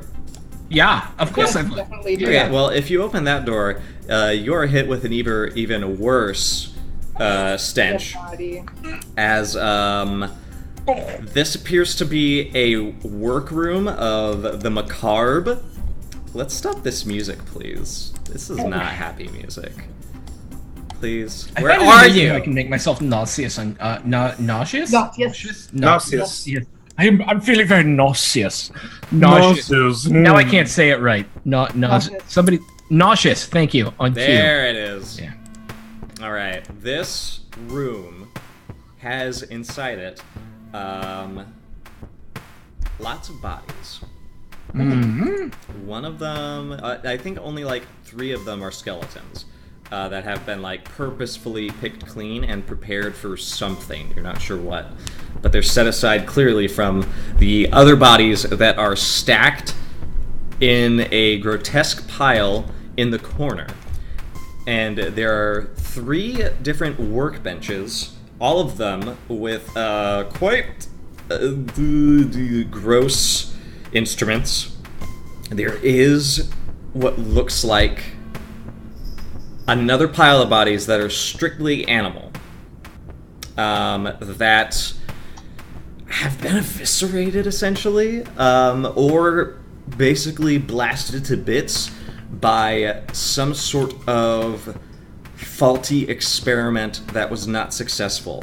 Some of the bodies are also mangled in this manner, and you can tell that they were a part of the project because some of them have dog hands and faces that are sort of like melded with parts that were clearly of the animal that they're missing in the other pile. A few of them I'd say no. Wait, what was I gonna say? I was gonna say there's also at the head of the back of the room another one of those statuesque figurines with a pedestal that has several chains of symbols of Orcus hung around. I walk forward as if I'm going to go pick it up, and if I'm not stopped, I'll pick it up. Okay. I am waving. No. I am waving my wand in there, getting rid of this nasty smell while I walk through, because ugh. 9. Do not touch those. Oh, what? It's just a little statue. 9. Those. No, it's just one. No. That is a statue of Orcus. It may Oh. be infused with the power of the Dark God. Does it look scary? Because I don't. As per my role last time, I don't know what Orcus is. You really don't. Or all you really see is sort of like a big, chunky looking behemoth with like a goat skull head and horns. Very well. And you see me kind of go like this, and a spectral hand comes off my own. Is this better? And it's a hand on top of my hand, so Impressive. I want to detect magic on it. Sure. I lift it up with mage hand and present it to him. All right. Yeah, it's the best way to do it. Oh, fuck. Yeah. How about that? Tell me your secrets, Orcus. You just get this mental image of this very decayed-looking demon giving the finger. All of a sudden, Jorny sprouts a horn.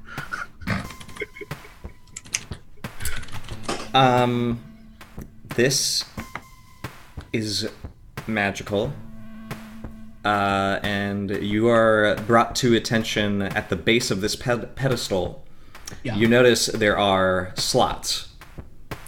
In each of these slots, some of them are empty. You see there is basically these thick platinum coins inserted into these slots, and you see that this figurehead sort of it's covered in blood, by the way. This entire pedestal is been coated in this dripping grossness that sort of goes down the pedestal and into those slots where the platinum coins are. So it starts where you imagine. There's also I imagine a little pitcher that's sort of half full of dark crimson blood. And what he would do, you imagine, is he would come over, do a little prayer thing, and just pour the blood over the figurehead down, let it drip into the slots where the platinum coins are, let them soak in there, and so they would turn this rusty reddish color. And then he would carve a symbol of Orcus in it, and they would now have essentially a pact burned into them, or soaked in. Yeah, so I explain all of that to you. Because that's disgusting. Should I get rid of the blood? Yeah. Yeah, if you should get rid of the blood. There's platinum coins down there if you want them. Not 9. No, we should not touch this. It's possible that they are already suffused with the dangerous magics. Check it and then decide. You understand that. I crit. You fucking crit. Yeah. You understand that he did not remove these, so basically whatever pact he inserted into them will be basically set on whoever picks them up. Yeah, you don't want to touch those. And the only way the pact can be passed is if they are willingly accepted by another being. Yeah, so is there any way to destroy or dispel the magic that's going on here? If you have to spell magic, I don't know if that's a thing in 4th edition. I'm not sure. I have a mallet. You do have a mallet. Yes, I'm gonna imagine Arcanite shells. Oh god, I just realized something. We could use an Arcanite shell and try and blow it up. Yeah, that's a great idea. Mm-hmm. Wait, Dev, what did you just... I can't tell you yet. Okay. Yeah? Because Carrick's not aware of it. So, basically, you imagine, this is beyond your expertise, You Yeah. could... You're not clericy enough to really, like... You could try a religion check to dispel Orcus's hold It's a on trained this. skill for me. That's a good thing. I didn't realize Yeah. that. You could try to do that. Started. Was that on purpose? I wanted to make the religion trick. Yeah, I would think I was knowledgeable enough, being trained in religion, to attempt to. Yeah, I would think that. Okay. So I would absolutely do that. Yeah. All right.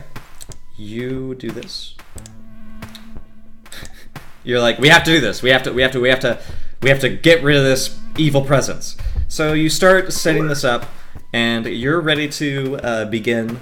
And then I'm going to say, as this ritual of dispelling Orcus's hold on this room and on the coins below,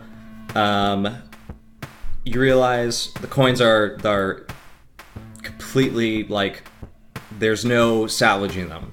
They are cursed by anyone who would touch them. And you now realize, as the presence of Orcus is being forced out by your prayers and by this effort you are making, that one of the corpses has been staring at you this entire time with glowing red eyes. Nope. Twist. Nope. Good nope. twist. Nope. Nope. And the instant you look over and notice that they fade. I immediately take my warhammer and smash the skull of that corpse in. All right, you do. I'm gonna roll perception to see if I notice that, if that's okay. Because Please do. I need to know if I know or not. You know what I mean? I need to know if you know or not. Nope, probably not. So, as far as you know, Carrick did the ritual, and then he stopped, and then he just took a mallet and smashed like a corpse that is rotten with flies. Oh, good. Why? Let us get some shells and plant them here and blow this up. Sure. We can also, and I'm sure there's some sort of embalming fluid somewhere here. Yeah, And I'd say there are super like regions flammable, in the so, like, upcoming- I sprinkle embalming fluid on everything because we're gonna light this bitch. All right. I mean, it couldn't spell any worse, so that makes it. Yeah. Yeah. Jorni, is Arcanite susceptible to fire? It needs a proper trigger mechanism, I would imagine, yes? I believe so. Yeah. Would I, with the stuff up in the lab, be able to construct a trigger mechanism that we could maybe, like, a TNT sort of thing, right? Where we roll a spool out. Yeah, That's what I was thinking, because like, if it was fire, I would just like we are in World War something. One sort of era of technology almost. I imagine that's possible. Okay. Can That I is what I assist would him? like to do. Okay. I would like to assist him. What sort of check would I make you do? Because I love that. Arcana? It's something magical. I say yeah. Go ahead and make an Arcana check. Nice. Arcana or Dungeoneering. Arcana's better for me, although I'm not trained in engineering. I do not suck at it. Okay. May I take 10 Oh yes. That is a to thing. ensure I get a 17? Yes. I will allow this. Is that a thing in 4th edition? It is. Yes. You can't Like take 10. ritually casting an ability check? A skill? Like, yeah. Oh, that's so cool. So it's really useful. And it As keeps the long game as you moving. have the time, right? You have the time, most certainly. Yeah. So you take 10 and it ensures you get what? A plus At 10. least 17. Yeah. Okay. So just 10 plus whatever your modifier is? Yep. Nice. All right. And in my expertise, do I think a 17 is enough to get me what I need to do? I'm also helping him. With the help of my magey friend. Easy. All right. I'm a wizard. I am formally trained. Thank you. Okay. Mage, please. Mage, please! Mage hand, like, in your face. Yeah, mage hand. It's a wizard hand, I mean. I cast a wizard hand. So, what do you folks want to do? I think that we looked at everything. We're just gonna find a way to set this whole heap on flambe. On flambe. Roasted horse. Do you do anything else before you leave? I would once over just like, because I understand that certain wizards and mages are protective of their knowledge at times. I would look in like some of the lesser known hiding places that we would build into our studies. He's looking for secret rooms, right? Well, like, I don't know about secret rooms because like not everybody can afford it like Secret I can. slots? But yeah, like just check bricks. You tilt all the. Make a dungeoneering check. Okay. And I'm like knocking around all the all like the paintings and stuff. All right. Can I take 10? I don't think so. What is it if you take 10? It's just a +1. I think I have to roll for it. 11? It's up to you. I can help you and give you a +2. I can aid. That's true. Yeah, you can also aid. Is So it'll be 13 if you do that. Is 13 That means you'll succeed along with him. Huh? Say what? Ish? That means what? That means you'll succeed along with him. You'll be involved. Okay. Sweet. Yay. Oh, it does succeed? It will if he helps you. Okay. Okay. So you all, you two start poking around after you set the fuse, and you're like, well, let's make sure we have everything. And I imagine during that time, I'm gonna call you Dev again. I'm sorry. Carrick would have joined back up with us by now. Yeah. We've taken before Carrick joins back up with them. After he's finished with the bodies, Carrick would like to do two things. One, the beads that were casting like the weakness thing. Yeah. They're scattered all over the floor, right? They are. He'd kind of like to carefully, like, oh god, do I have like something to put them in? Yeah, your pocket. I will tell you this. The beads are sort of not the thing that's enchanted. They are sort of attached to the doorway. The enchantment activates only when someone walks through the doorway and through the beads. Okay. What do the beads do then? Not a whole lot. Well, there's just sort of like a means of like conduit, basically. They look pretty. They look pretty, and they act as they're arcane in nature, only for like enchantments. So like, okay, yeah. All right, then they're used to attune. They're like a focus. All right, Carrick just like shoves them into his pockets then. All right. And anything and else? the other thing, we had some of those platinum coins in this room, right? Yes, there are 4. Carrick, are they still red? Yes. See, if you go in there, we'll fucking warn you about that shit. So like you can't make a mistake right now. I mean, you can, but it'd be by choice. Don't make a mistake. Yeah, I mean, Carrick doesn't know about it. There are no mistakes in D&D. He tried to pick one up back in the first session, yeah, and it burned him. Yes, so he knows not to touch them. But he was kind of hoping that the enchantment on them was gone now that the Bark Skin Sage is dead. Oh, honey. We would warn you that because he did a thing. How do you warn him? Yeah. Yeah, you guys don't know. If you went anywhere near that room, we there's bodies. Yeah, no, we would obviously be like on the way out, right? As we're walking out after having set all this crap up, like. Yeah, we're working from the back of the house to the front, upstairs to the bottom. We'd be like, that is Orcus. Orcus is there. It is. Yeah, so you guys probably just come across Carrick like kind of step back away from the coins, but you can see that he's thinking about poking them. You do not want to touch any of those. There's a reason we are rigging this room to explode. You understand? This is a temple to Orcus. Wait, Orcus is very. What?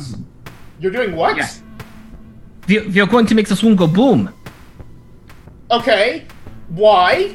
Because this is a temple to Orcus. I don't know what that means, but it sounds very, very bad. I agree, it sounds bad. What does that have to do with the coins? The coins there are infused, they're cursed. All of the coins here are cursed. All right. Are they still Oh, cursed? those coins, at least. The ones we got earlier are fine. No, the ones up there I think are fine. These are very, very cursed. Even with the guy dead, they're still cursed. Yeah. Yeah, because it's not about the guy, it's about the god. These are Here, platinum just- coins. Oh shit! Yeah. Carrot backs the fuck away from the coins. Yeah, you should. We are going to make this room explode because this is a temple to an evil demon god of undeath that this idiot was working with. His coins worked. What would happen if I touched the coins? Your soul would be sucked out I don't know that. and put back in upside down. Something like that. But This is all probably I'm not. imagining. Do they tell him about the thing about what happens when the coin is giving willingly? If it's what? Do you guys tell Carrick about the thing about the coin being giving willingly? I don't think I would, and not for any nefarious reason, but just Yeah, we because- would just say don't touch Yeah. it, like because bad shit happens. We wouldn't say like the what do you call This it? music is ridiculous. Yeah, why? Because this is what's happening right now. We wouldn't tell you the conditions of when it is and isn't bad. We would just tell you it's bad. Don't touch it. Right, I know it's bad. It burns. And at that point, I'll pull out a platinum coin to pacify you, and I flick it to him. I'll mark off 10 gold. Ooh. Is that how much platinum's worth? Just 10? Yeah, there's 40 gold in this room right now. Oh, None of which we are going to touch. where's my money? It's in the inventory at the bottom. Yay, money. And platinum. Yeah, so we should exit this one, please. Yes. So what did we find with our? Okay, so wait, what about the coins that the guy gave the tavern keeper? Also cursed. Okay, we should probably follow up on that then. At Yeah. some point, that seems intuitive. Intuitive. I'm muting roll 20. I'm sorry. I'm sated. I'm sated now. Everything's fine. So good. All right, so I think, yeah, I think that's good. Help us with this, and just start messing. Just fiddle with Yeah, stuff. Okay, Carrot okay. backs away from the coins and starts helping you set up to blow the thing up. Before you do that, you poke around and you find a slot in one of the bookcases behind a few of the books. Bodies? No, the books on the Johnny, third floor. if you could have your mace ready just in case. Yeah, it's right here. And it's a warhammer, not a mace. Is I it? I apologize. don't remember now. I'm- Maybe it's a... I'm not proficient with weapons. I think of it's a words. warhammer. It's a war... I knew it. Yeah. Carrot pulls his crossbow out. I will activate it with a mage hand because I don't want to be like. All right. So you activate it with Mage Hand, and you move all of the books out of the way because that's where it's hidden. And you open this little. It has a little like doorknob that you can like sort of like, and it is a small drawer hidden into the bookcase and the wall that reveals 3 tomes.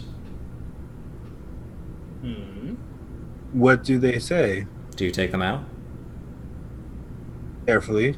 Okay, you take out the first one, and it is a book written by an individual named, let's see.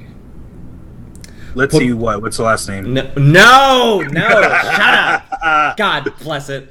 It is written by a gnome individual named Stanisa Todorokovic. And let me get the name for you. Because this is going to be important.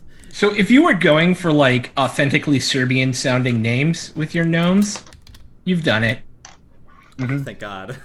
Oh, I that's just so have- good. Yeah. I don't know if that's what you were going for, but that couldn't be more authentically Serbian sounding if it tried. Thank you so much. And he's, Generator helped But me. yeah, my Out of family curiosity, comes from what- Serbia, and I was like, what Grandma? culture is Yalshire supposed to be? Yalshire is, what is it? I think it's not French.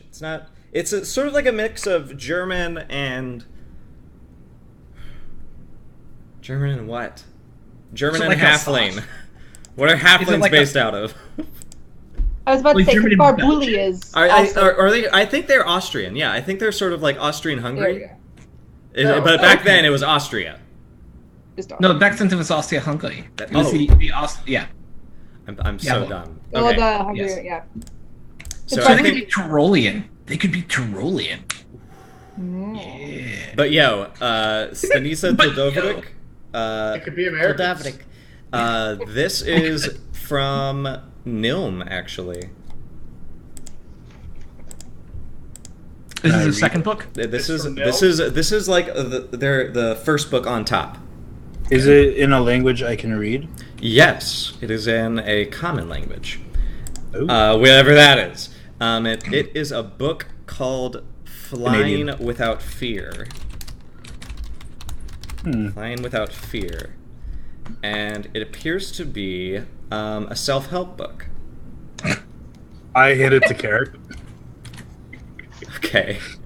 The second book is also written by Stanisa Todovrik, and it is another book called Flying Without Wings. And it appears to be a sequel. I stacked that book on top of the one I gave to Garrick. All right. The third book is another book by Stanisa Todovrik, and it is called. It actually. Let me get this because this is gonna be funny, but not really. Okay.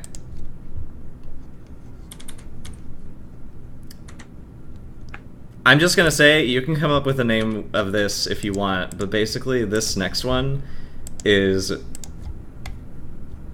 flagrantly, it's autographed, but it is flagrantly pornographic and erotic. I keep that one for myself. Like, it will have a title, like, that is legit, like, it's not Chuck Tingle quality, but it's gonna be pretty, Lusty like, Dragonborn maid. Lusty Dragon, Is So it's it- now part of this Flying Without series. Yes. where- Hold on. This is not part of the Flying Without Something series. The most important question, is it illustrated?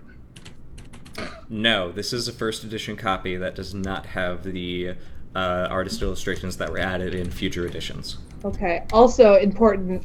So it's an erotic book. Is it just about two humanoids? Does it have any like ridiculous Chuck Tingle? I haven't read it yet. Dinosaur. This is Christian- Nilm, so neither of you. Oh my god, wielding the purple spear. That is the book. Wielding, yeah. Yeah. Wielding, oopsie. Well, the purple spear. Oopsie. Whoever puts it I don't in. know. I should put these in Twitch chat, actually. Yeah. Yes, please. Everybody, can we get your names for this erotic fiction brought to us by the great Stanisa Todovrik? Wow. Oh, wait, Um, it's the same author? So Same author. all these books are the same author. Yes. All right. This human, one is, by the way. Nilm is humans. This is a different series. Oh, interesting. The mounts for Morty.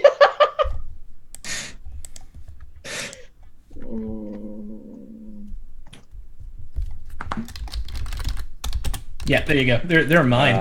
I have to think of one. I can't. I want to think of something specifically. Ooh, mine's just ambiguous. It's just the variant. There we go. Something like that. Yeah, there. Like the human Something variants.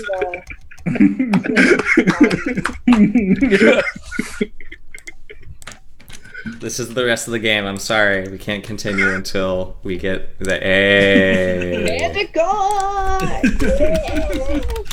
No play.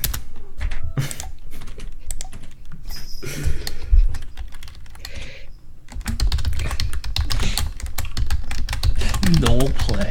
Oh my god, hold on. Yes, halfling love, indeed.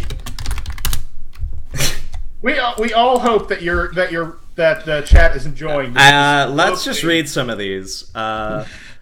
By Stanisa Todovrik, the Flying Without series comes wielding the purple spear, unsheathing the turgid sword, the twice-pierced muffin, love amounts for Morty, mounting the dragon, taming the manticore, no play, unleashing the hydra, the tender halfling love, and succulent slotty and where to find them. Can this be an anthology series? I was thinking that actually mounting the dragon, taming the manticore, and unleashing the hydra were trilogy. And Right? maybe this is a collection of short stories that has been put together that are all. Oh, there's nothing short in this story.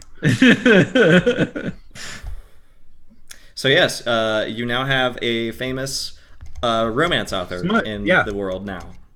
Yay! Romance.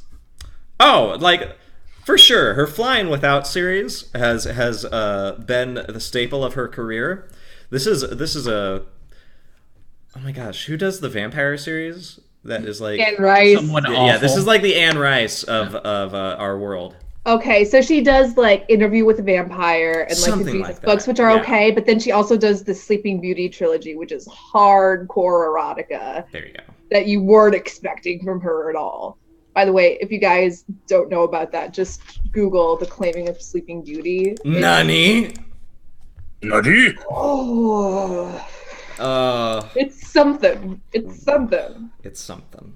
So, do you blow this popsicle stand? Yes. And Ulfanaeus is like, oh my gosh, okay, before we do this, Ulfanaeus is like, oh my gosh, I didn't know that those are in there. What'd you find? Mine's hidden. It's under my robes. We found a fiction story, and I hand Flying Without Fear and Flying Without Wings to Ulfi. Oh, wow.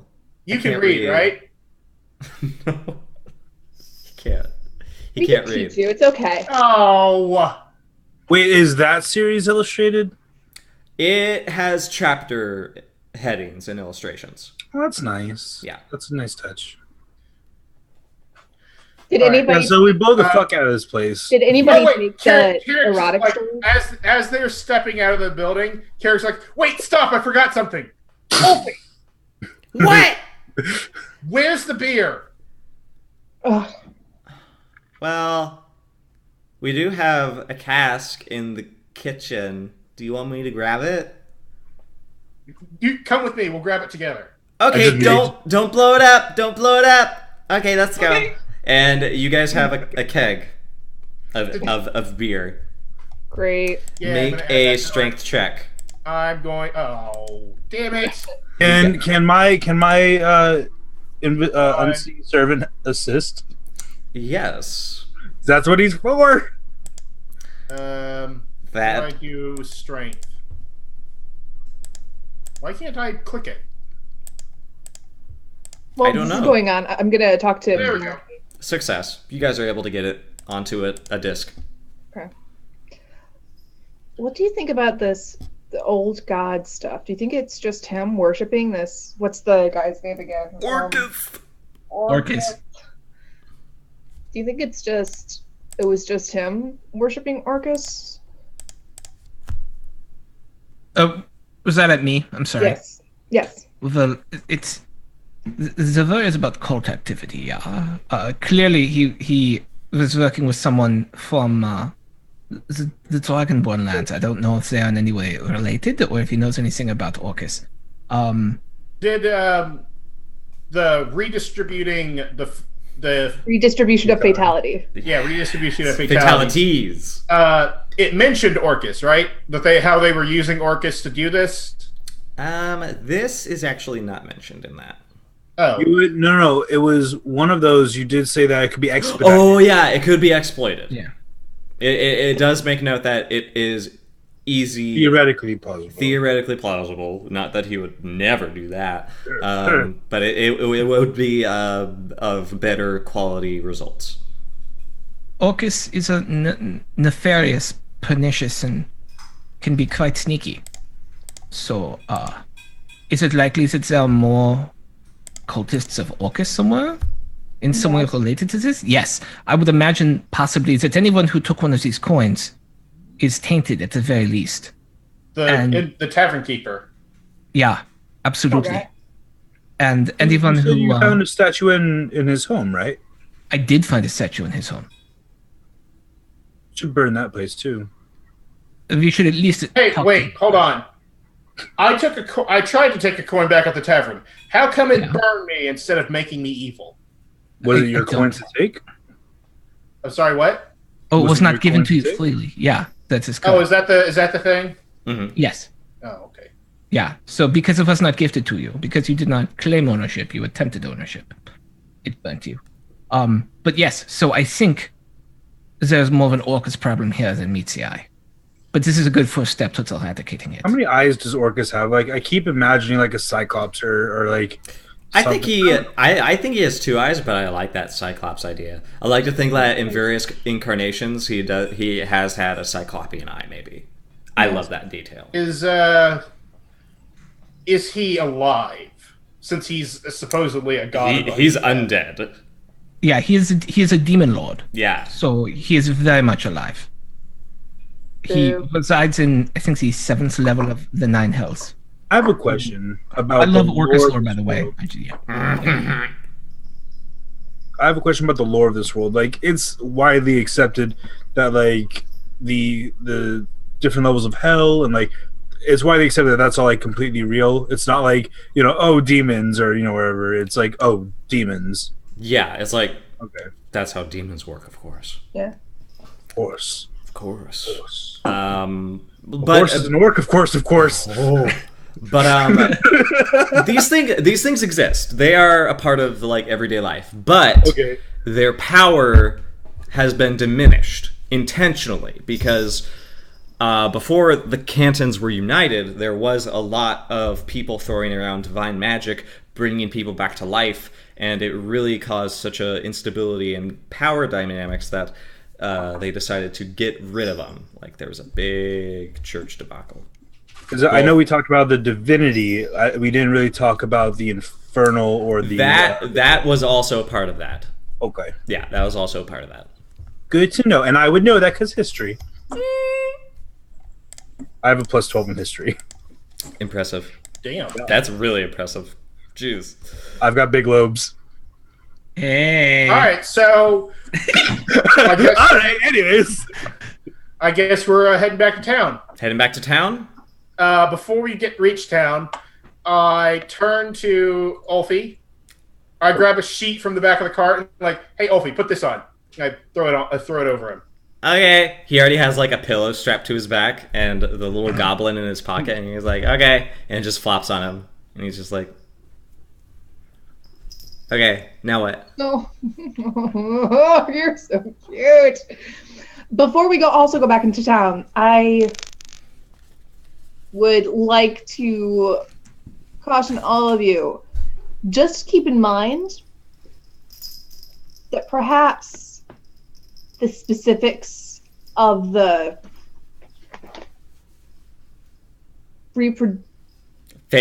Redistribution of fatalities. Thank you.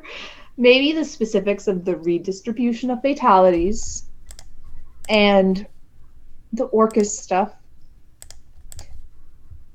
is not to be in general hands, even if we're related to anybody. This might be best to keep unto us. Who knows what people will attempt if they know what that power can unleash, especially given some desperateness in certain cantons. Given the... I'm sorry, I had something playing in the background. She's telling just to keep everything to ourselves. Yes. Yeah, like, let's not trust our aunts or aunts or or anybody, really. Just Yeah. try not to tell anybody. I'd rather not have people being like, oh, we can make an undead army by killing a lot of people and summoning the power of Orcus. I don't like that. No. I want but if you to know I- flex this down. All right, look. She knows that that Whartonhold was working with this guy. She's gonna ask what happened to the research. Okay. It was destroyed in a giant explosion, and all was very sad. We can give her. Kabooey! All right, look. I'm with you. I'm with you on the dead bodies, but the other stuff, the shells, and I point to like the shells of the thing. Oh, I have no problem with that. That's fine. Oh, okay. Yeah, no. The dead bodies need to stay dead. Never mind, I'm good. Okay, The dead bodies and the experimentation, these bombs and these shells would have probably come to fruition anyway. Yeah. This is not a problem to me. Another quick question. I point to the blanket lump that is Ulfie. Hello? How are we going to explain him? He's my nephew. He has come to visit, and we travel together. His parents He were... is a dog. You are not. No, he's not. Why would you say that about my nephew? And I kind of pull him close. Am I at He's least going through a very, very difficult time in a young man's life. You should He's a good be boy. more understanding. Scratch him behind the ears. Why don't we just say he was cursed? That when he was very young, he came under a curse from a witch in the woods. I was kissed by a witch. Yes. He was kissed by a witch. It was very Joseph was inappropriate for that his age. age. Would that go over any better? Having a cursed person enter the city? I'm It's the 12, so it protection. should be okay. Carrick digs around the back of his cart and pulls out a Perhaps- bottle of ale. Let me mark that off my inventory sheet. We can buy him a hat. That's right. If you get me sauced, then they won't be able to question me. How about if what if he's just a druid who got caught halfway in a transformation? Oops a doodle.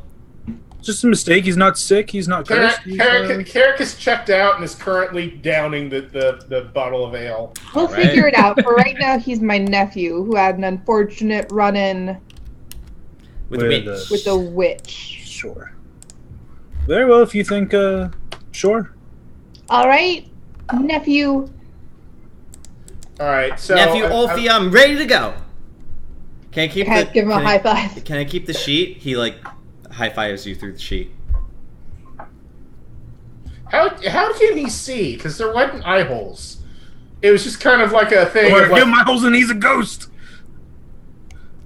Can I do it so instead of being like, instead of having it like totally over his head, it can just be like, A shawl. A shot Like like this? that. Okay, Yes. sure. Like a really dumb cloak. yes, like a really dumb cloak. I kind hold of. on, Carrick needs more alcohol to deal with this. Let me mark off another ale. There we go. Jesus. So I rolled for it. I would, on the way back, I'm gonna go through all of the notes that Masha didn't steal for herself, the ones that I have at least. So the ones about the we have the ones on the redistribution of Fatalities. and the collars and notes on. Well, you have the notes on the Arcanite, so I can't do anything with that. But I would remove, if I can do so, any like key pages. That way, they're not really usable. Just in case, not to have all the pages in one place. All right. And I'll hand some to. Oh gosh, I probably trust Masha. I probably hand some to her, and I like distribute the notes so nobody has the whole picture. So do Yeah. you want to like remove these notes from the books, but without making it look suspicious? Well, I mean, if we can make it look like they were just unbound notes. Okay. Carrick just kind of like looks over. He's like, You're realize drunk. I'm sorry. Go ahead. You realize I'm gonna have to show that to my aunt, right? I thought we just agreed not to. Not all of it. Not all of it. I'm just. That's why I'm taking out certain parts. Just. All right, yeah. And Carrick Enough. Carrick starts like leaning heavily to the side, and the cart starts drifting off the side of the road. Oh my god. This is Carrick, what It did my you do? apartment. Carrick This is turns my- into Thomas the Tank Engine. This is why my apartment will literally shake when there's trains going by. It's very near my apartment. I Oh my lived god, you live in the such a place situation. from a series of unfortunate events. Not quite that gloomy. No, stop yelling. Yeah. So, anyways, Carrick is like leaning heavily, and the cart is starting to drift Tipping. off the beaten path, I guess. Okay, Phineas tries to push it over. He goes up to the donkey and he goes, "Stop it! Stop doing that! Go this way!" And he starts pushing the donkey. Alfie, it's fine. I'm steering. Come on. And he tugs on the reins. All right. This is great. Can I roll in the dirt? Sure. Are we moving? Are we moving it or no? Yeah, I thought we were moving. Yeah. And now he's like, "I want to roll in the dirt." Wait until we stop and then you can roll in the dirt, okay? Now, can I roll in the grass? And you can roll in the grass when we stop too. Can I eat the grass? I mean, I imagine No, we're but that not. will make you throw up. I don't think we're moving very quickly, as long as they can keep up. I'd rather have him on the cart. I want to walk and run. You are his mom now. You can, nephew. Same difference. I kind of like look at Alfie. Alfie, just keep up with the cart, roll in the dirt all you want, and don't get in front of the donkey. I'm not sure. Okay. Hey, Barney, Yeah. can I shoot your gun? 9. You cannot shoot my gun. Okay. Why would I let you do that? It is a very dangerous weapon. I don't believe it. Okay, Carrick just like looks over at Bjorny like, oh, he's just a kid, man. Yeah, and that's why he can't shoot the gun. And I pass the reins to someone else and jump off the cart, Oh, and boy. just like I unsling my crossbow and like I point at a tree. No! I start hitting the crossbow with the Alfie. Fuck yeah! I love the way you said that. He fires the crossbow, and it you think it hits the tree, and he's like, "Oh man, I wish it was a gun." And he It's gives it like back a to gun. you. It's like a gun. Jor- It's got a barrel. It's got a trigger. But it doesn't make a noise. It goes. I kind of go in and I swoop. I before you do that, I kind of like Carrick looks really offended, takes the crossbow back, and just like, you're grounded. Puts it back on his back and gets back in the cart. You can't ground me. And there's a soft glow, and he goes, "Well, fine. I guess I'll. Well, you know, Kind of go. You're not grounded, Alfie. I'm I not don't shoot your bows. No, you're not. okay." So I kind of go and I put, like kind of sweep him up and I put him either on my back or my shoulders. I'm like, I spy with my little eyes something Best game ever. red. Red. I can't see red. Oh no! Why do you have to hurt him so much, Evan? I spy Why? with my little eyes something That is gray. square. Something what? Square. Square. He thinks for a very long time, and he does not answer until he's absolutely certain he finds a square object. We will play this game for hours on end as you guys make your way back to Orkton Hold, but we will not do it in character. All right. What do you want to do when you get back to Orkton Hold? Put the blanket over. What- Put the blanket over Alfie. What Okay. time is it at this point? Because we left at I think 2, Yeah, and now it's and like then probably we 6. ditched it and we burned the place, and now we're back. Yeah, I say it's like almost 7 o'clock. Do we have any more of that wine I got earlier? I think I had a bottle left. Jesus, you guys are You getting gave it to me. sauced. Let's get soused. You gave it to me. I did. I can get more. What do you do? So I personally would like to go talk I pull the cart up to the octagon place. I forget the name of it. Octagon, the hold, Yes, the hold. where the warden stays. Yes, where my aunt is currently staying too. Yeah. That's available. Yep. Pull up, and just like I pull out, like I take the notes that we've agreed upon, which is, I believe, everything but the whole redistribution of fatalities. And the orchids. Yeah, like we took out And enough the- notes that you wouldn't be able to do anything practical with what's there. You would just know what's going on. Okay, very interesting. I'm sorry, what? This is my home we're talking about. I agree with you on the whole using the dead, but I'd like it if my home had something to defend itself with. There's Yeah, no, we nothing- should absolutely be able to give them the information about the shells. I personally have no problem with that. You have that. Yeah, I'm okay with that. Okay. I hold my hand out for the shells. You want to give them the shells? No, not the shells themselves. The research on them. Okay. Yeah, okay, yes, for sure. All I right. take that, This and weekend. Carrick is probably still drunk. Are you sure this is a good idea for you to do this? Yeah. She knows who I am. Should I go too? Because I am very important. You are the most important. I mean, That's I should, right. I am the greatest thing that the Barkskin Wizard has ever made.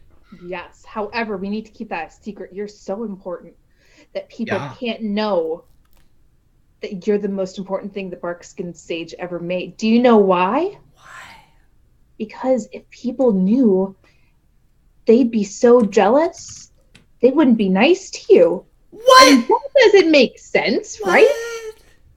So you gotta keep it a secret because they would just be jealous, and you don't want to make people unhappy. And plus, you don't want people to be mean, so you can just be your own awesome self and show them how awesome you are without them knowing. Yeah. They can learn for themselves. Okay. The best way I can do that is catch some rats. Where do the rats live here? Well, You know what, Alfie? Why don't you just take a break right now? A break? I've been walking all day. I haven't cleaned anything since we left. I lean into Ulfie's ear and I say, "There's a fresh patch of dirt over there if you'd like to mess it up. Get it." And he goes into it. He's like, Carrick, do you mind if I accompany you? I really ought to check in, especially now that I know it's your aunt. I should check in with the officials. I'm sorry. Carrick, yeah, it's fine. while they're doing that, I want to go to my dead drop to pass on not all the information, but enough information to let them know what's going on.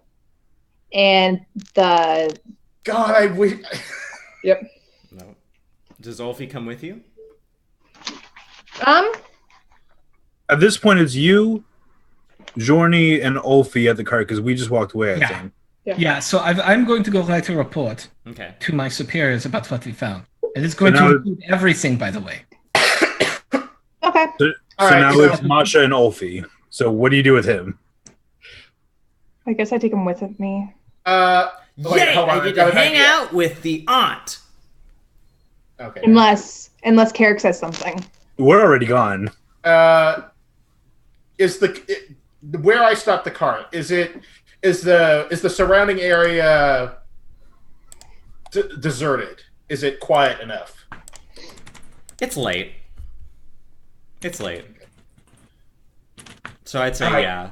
So I kind of look at Alfie and just like, Alfie, I got something very important for you to do. Bawu.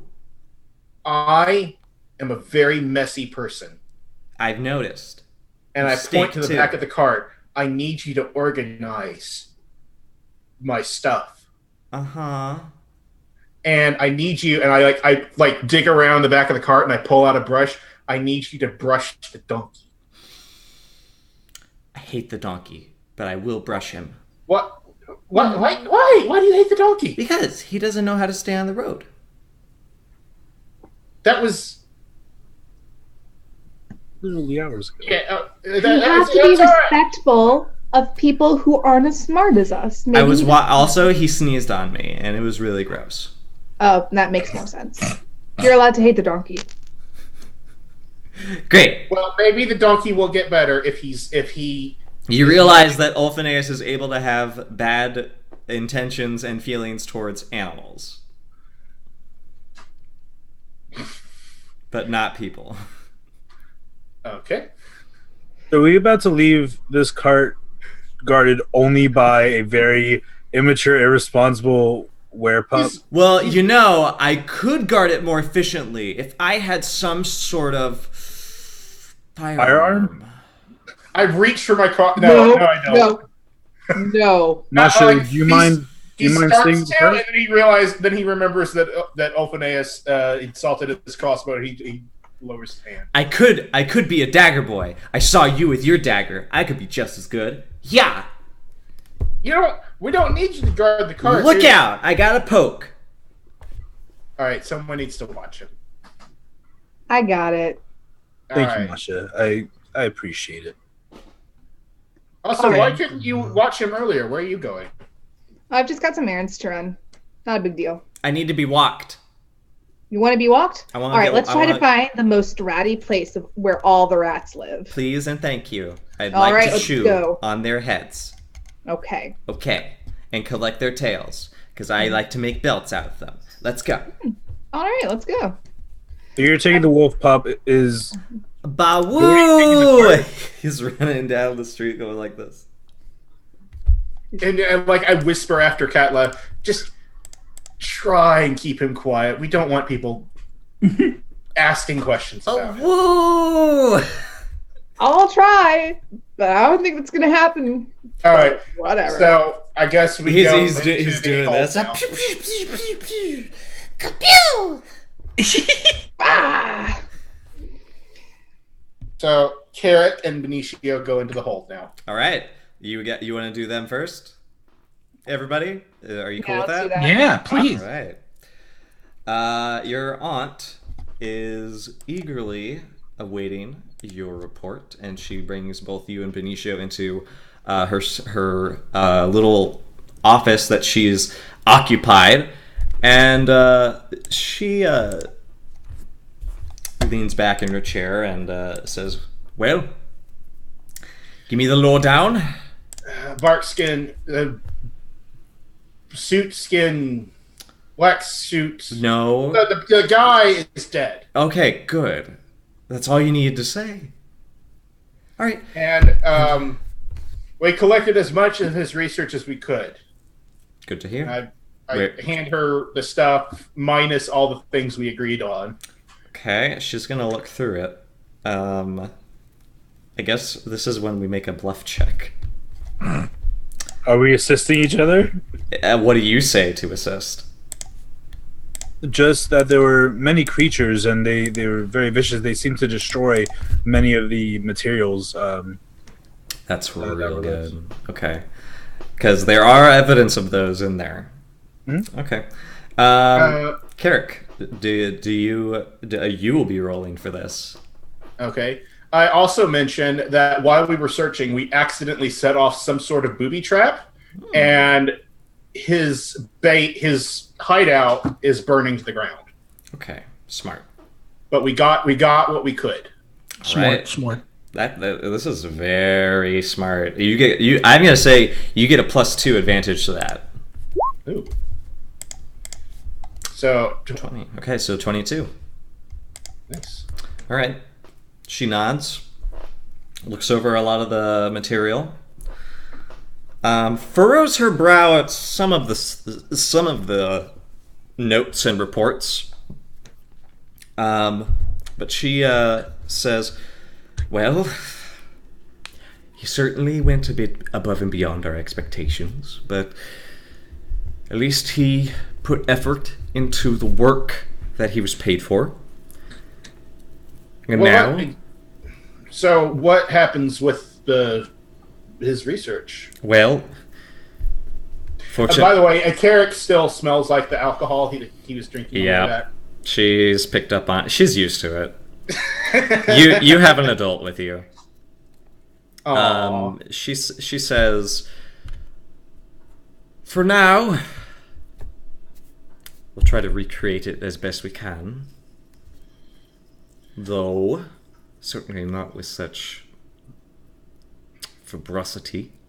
If I may ask, and feel free, I'm sure you have no obligation to tell me, replicate which parts of the research. There was quite a bit, as you can see in the notes. He had his fingers in many projects, but we also uncovered, as you'll see on, I believe it's the 5th page there, there were musings about using some deity, some dark master Orcus to expedite. I think that we removed that. No, don't mention Orcus. All right, is I'm Orcus doing in there? reaction. Okay, double check with me. Is Orcus in there? We removed anything relating to the redistribution of fatalities, and I believe that involved exploiting Orcus. A pact with Orcus to. That was my understanding, unless Benicio sneaked some stuff in there, Did or you? legitimately said that. I am the one who took the books apart. Oh, fuck you! It's true. God It's damn true. it! Okay, she sort of gives you And- this almost baffling look and says, "What do you think this is?" I'm not by any means. Oh no! This is the modern age of the Confederacy. We don't rely on dark beings from the depths of hell anymore. We propagate ingenuity and progress. My lady, please. I fear I've been misunderstood. I'm not implicating you at all. I'm merely pointing out this gentleman who has betrayed your trust with these contracts that you graciously gave to him.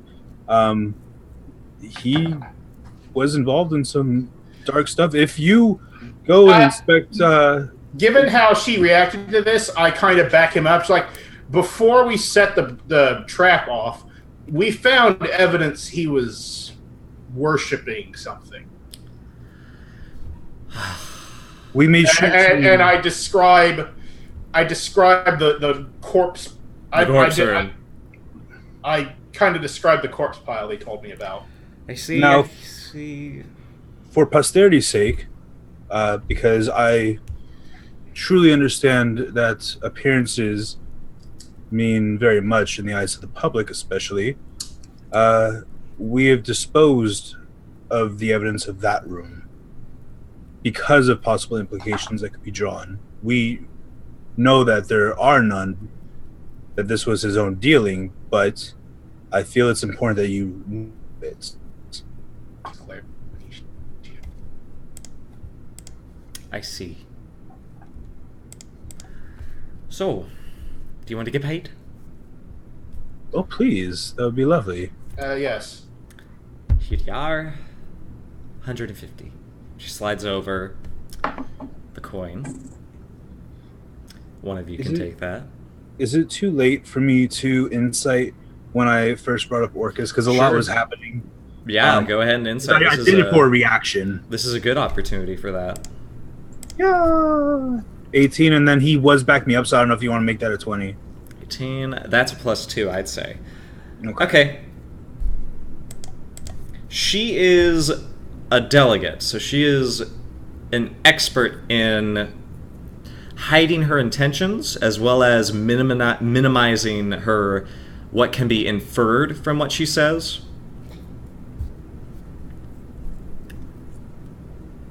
She's filed what you've said under a category of this can be exploited if necessary.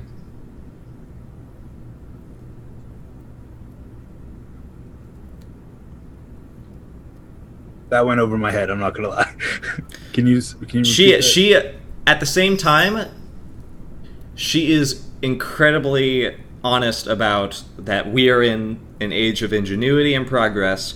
We don't need to rely on gods or devils or demons.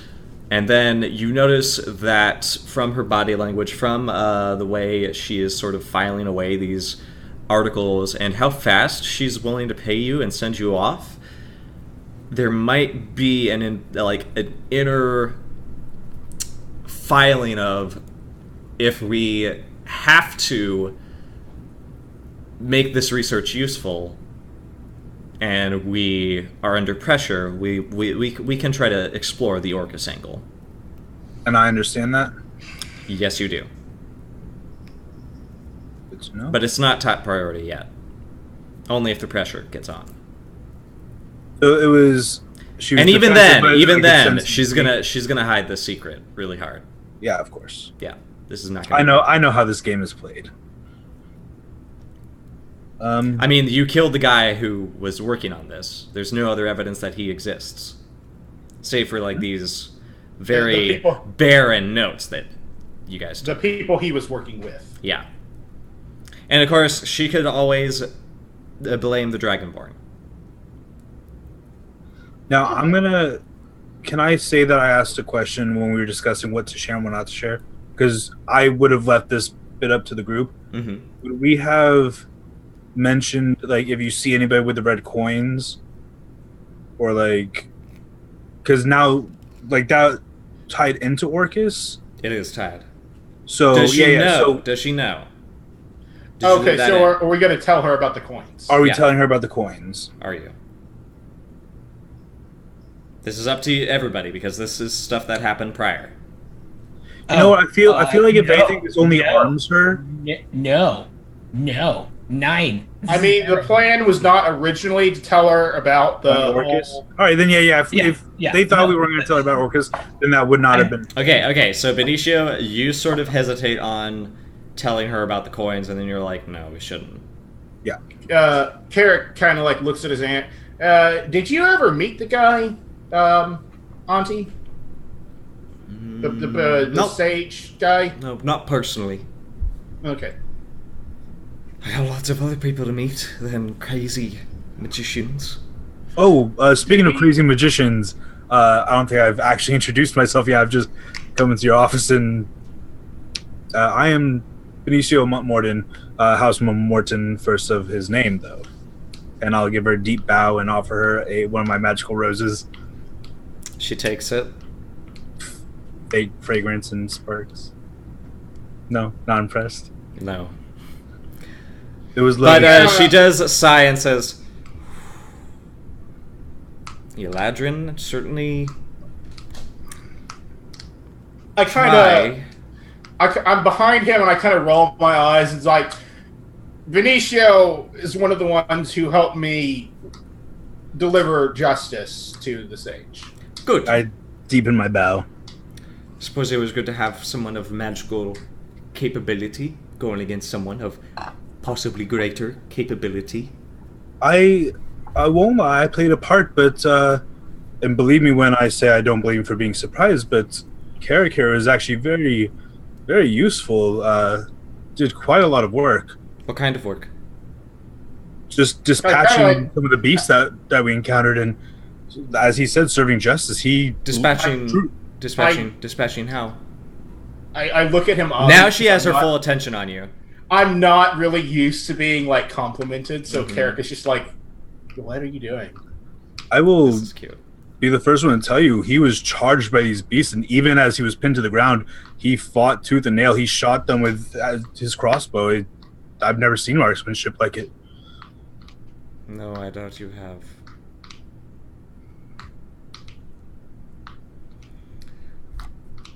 Benicio, Yes. it's good that Carrick has someone he could rely on in this instance. Do you consider yourself a good influence? Are you a man of manners? Of good propriety? Oh no, I know what's about to happen. If I don't have manners, what do I have? A pretty face. I appreciate the compliment.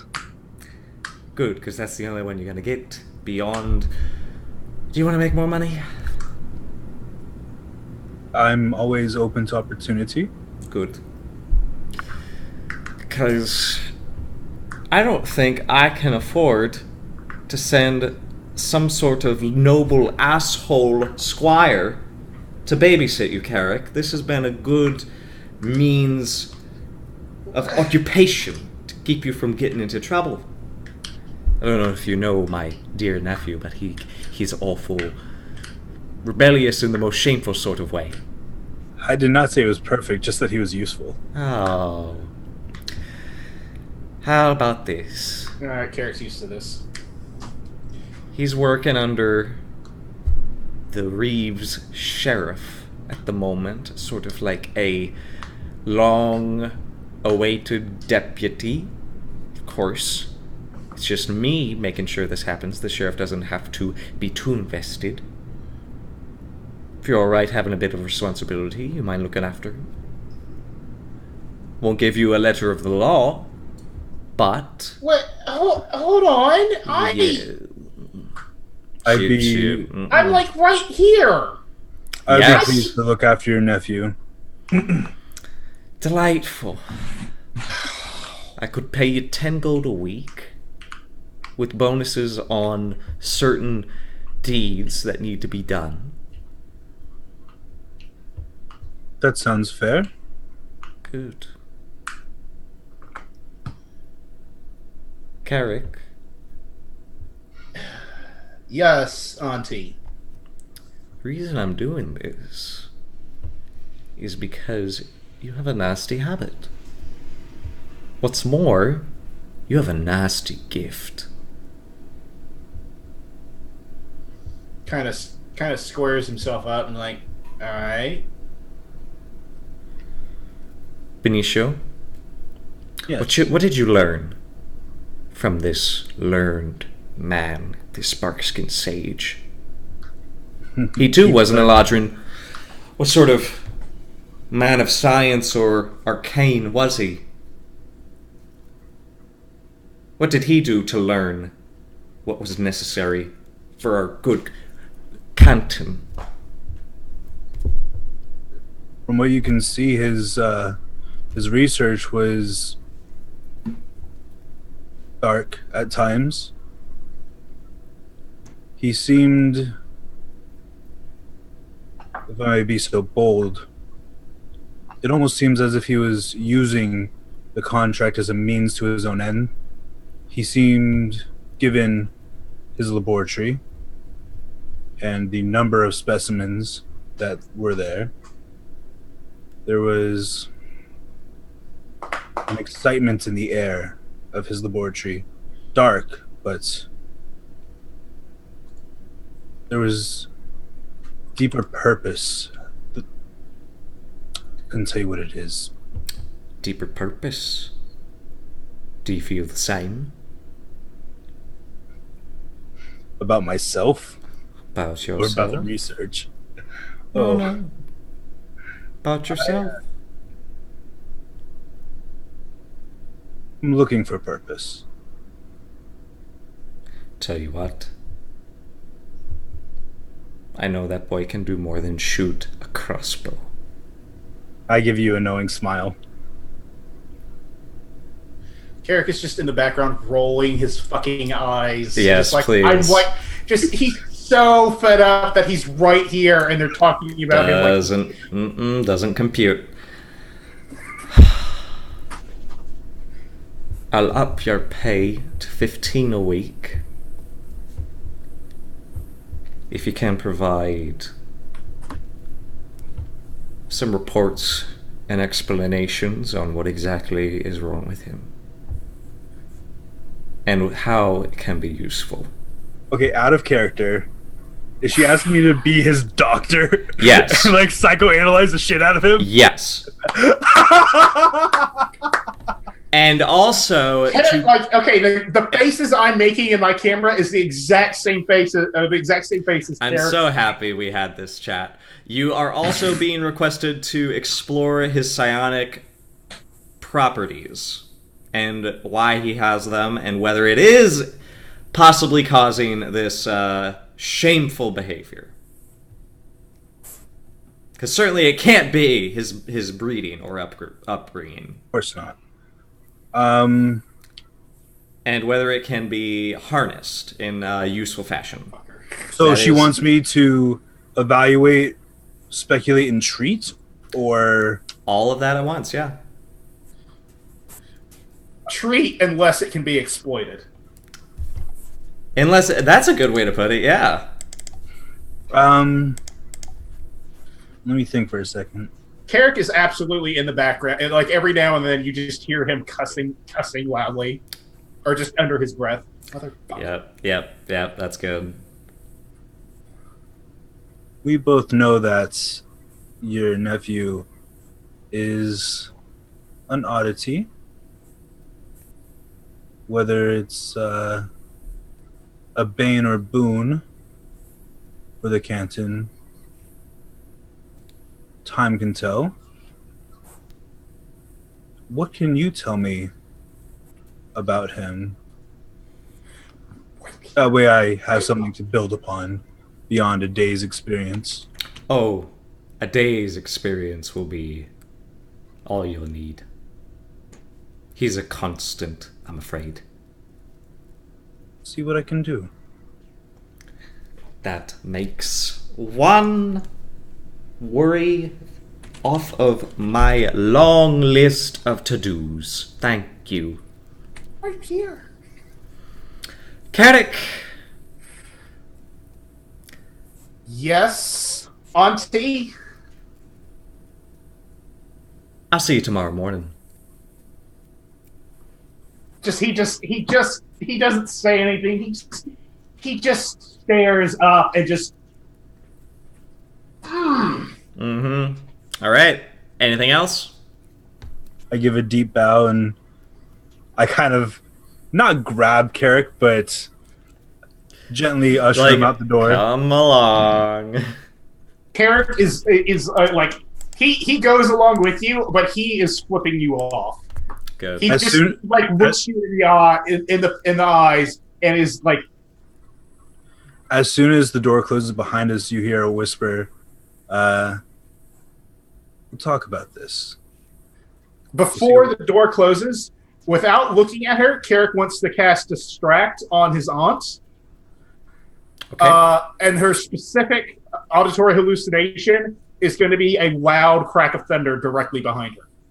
The door, I guess you guys hear the chair sort of bump and grind, and it's clear that she's fallen over. As the door closes, Carrick just kind of smirks to himself. I look down to Carrick and smirk as well. And we'll exit the building. All right, Throck, Abby, do you want to go next? Actually, I think I want to set you up, Throck. Can we do Abby first? Can we take like a 2-minute stretch break? Would that be a thing we can do? Do you want to do it? Well, oh wait, no, yeah. Let's take a 2-minute stretch break because I also want coffee. Hey, some water. What? Nani? I said I'm going to get some water. Oh yes. Okay, so thank you guys for sticking around. We're going to take a little break and we'll close this session off strong with our next little bit of. We'll be back soon. Woo woo.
Shakalaka. And we're back. Shakalaka indeed. Hello. Hello! Alright, so we wanted to get to Masha, who is being tagged along with Ulfineus. The dead drop location is in Workden's Hold as well. I think it is somewhere secluded, so it's probably like either one of these over here, or somewhere off the pier here, maybe underneath the pier. Okay. I think all you needed to do was basically show up and drop off various things. Yeah. Yeah. I probably, what I do is the information that I give them,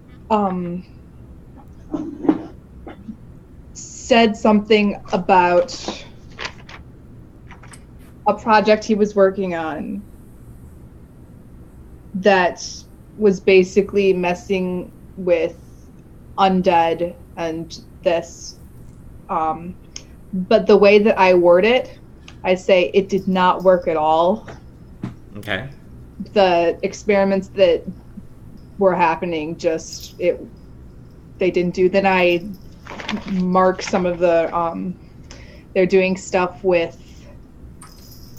I mentioned that they're getting what's it called, the materials from the Dragonborn Kingdom. Mm-hmm. The Arcanite. The Arcanite. I mentioned that they're getting Arcanite. This guy was getting Arcanite from the Dragonborn Kingdom. So I do mention that. Do you mention the specific name? Do you? Did she get this? Because Yeah, you guys got the name. no, I know we did. Did she take time to go through notes? Because she was in the other room. Oh no, I totally took it down in my notes. Okay. Ah. Sorry. Torkin? Torkin. Twerking. Oh god, no, what have I done? Torkin! Where is his Twerking name? the It's Dragonborn. Dragonborn. That's another naughty title. Twerking the Dragonborn. Oh god. Where I meant. Oh, sorry. Oh god, please no, it can't be. Grand Moff Torkin. No. Grandma Torkin. Grand Muff twerking. Torquin. Oh Torquin. my, Torquin. I might need to change that name now. Jesus. Torquin. So I let That was in the Dragonborn name generator. I You will love always be twerking to me. it. Torquin. Torquin Urfos. Mm-hmm. So I let them know that that's going on, and also they were working on new orbs, and I detailed the specific orbs. And then I don't mention anything about Orcus. I don't say anything else about the stupid fatality Project. Yeah, project. Besides that, it was something that he was working on, and it didn't look like it wasn't successful at all. So basically, the only thing you can offer them is you killed him. The Dragonborn? No. The Barkskin The Sage. Barkskin Sage. Oh, and then I did kill him, yes. Okay, so basically what you're putting in this dead drop is I killed him. Here's some research on stuff he did. I debunked that he was not doing anything necromantic-like. No, he was trying to do necromantic Okay, stuff, but it didn't work. It failed, yeah. But it failed. He was working on artillery orbs Mm-hmm. For Yalshire. Yep. And he was working with a Dragonborn that was providing him Arcanite named Yes. Torquin. Torquin. Yes. Okay. And I killed him. That's it. Mm-hmm. That's it. Okay. There is, in this thing, a prepared sack of gold for you, 400. Thank you. Oh, how much? How much did we get again? You guys got 150. We got 150 Okay. 150 each or 150 altogether? altogether that we're going to split with the party. And god damn it, we don't know you have the 400. You have no idea. No. Why But would we need some of that? That is a lot of money to carry, and somebody's there to see it. I was about to say, I'm going to roll stealth to Okay, see if roll stealth because I want Ulfineus is going to catch rats. Let me see if he catches Yeah. one. Because that's Oh no. He catches nothing but a cold. All right, and I think it's going to be. You're going to be able to do this efficiently. His passive perception is 13, I think. Oh no, he just gets it. It's actually 14 because his insight is so high. Let's play this out. Let's play this out. So, here's the thing though. He's charmed. He's always got a charmed person on him. So here's what happens.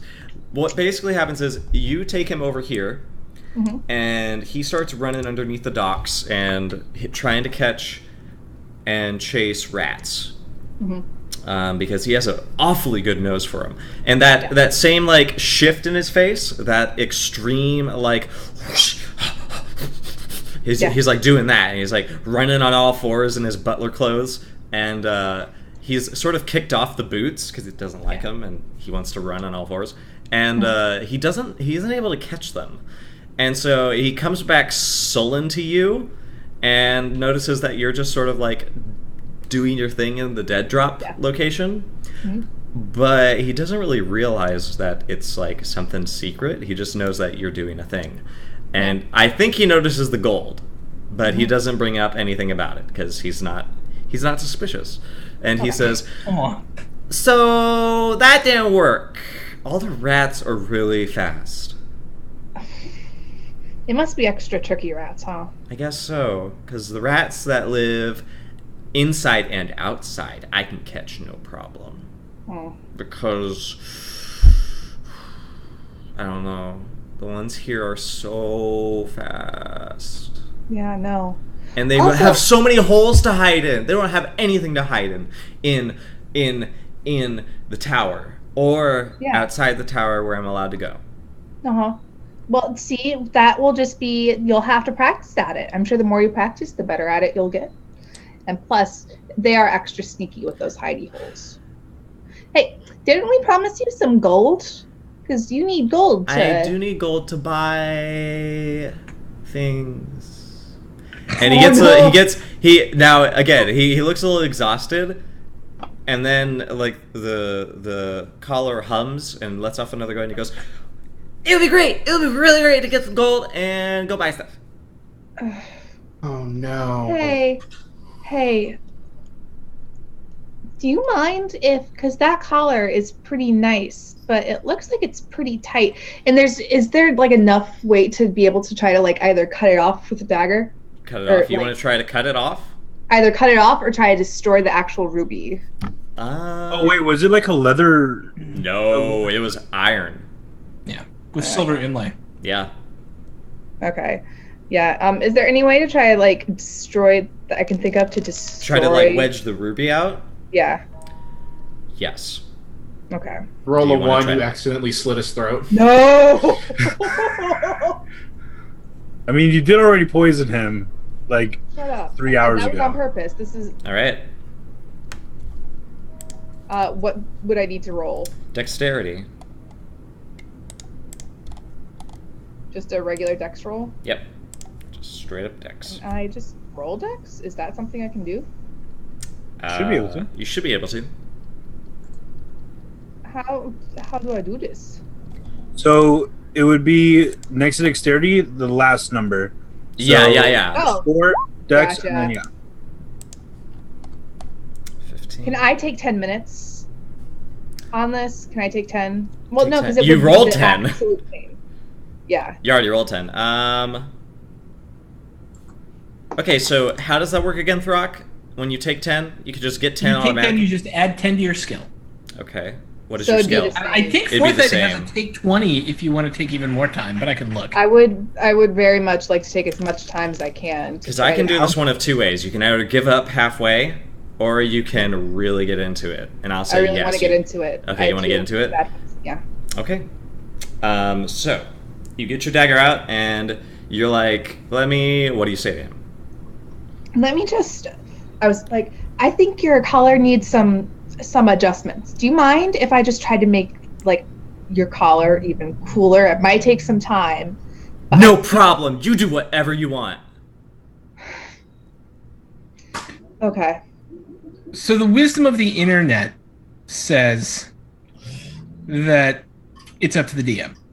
If you have enough time and feel like there are enough chances that failure is minimal, like if you were to fail nothing bad would happen, then you could take a 20. But yeah, I'm gonna say you can go ahead and take 20, and you'll be able to, over a long period of time, sort of like get your dagger sort of like different parts, and you can feel the gems start to like come loose, and then you are able to sort of realize, okay, this is gonna be it, and you're like, hold still or something, like you gotta this is like the final pop. What do you say? Hold still, and please don't go running off, okay? Okay, absolutely. Understood. I'm prepared for whatever you're doing to my cool collar. Thanks for cleaning the blood off of it earlier, and also getting me not poisoned, and also I love hanging out with you here. I wish I had a rat to give you. Just your company is enough. Is there? I kind of pop it off. All right, you pop it. All right, you pop it off. He dies. How are you feeling?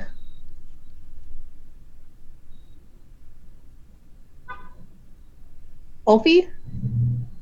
Oh no. Oh fuck.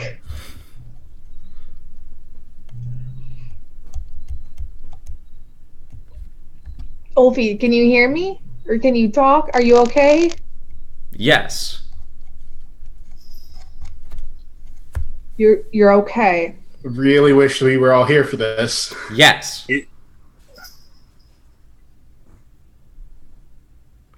He's holding still. You can do whatever you want now.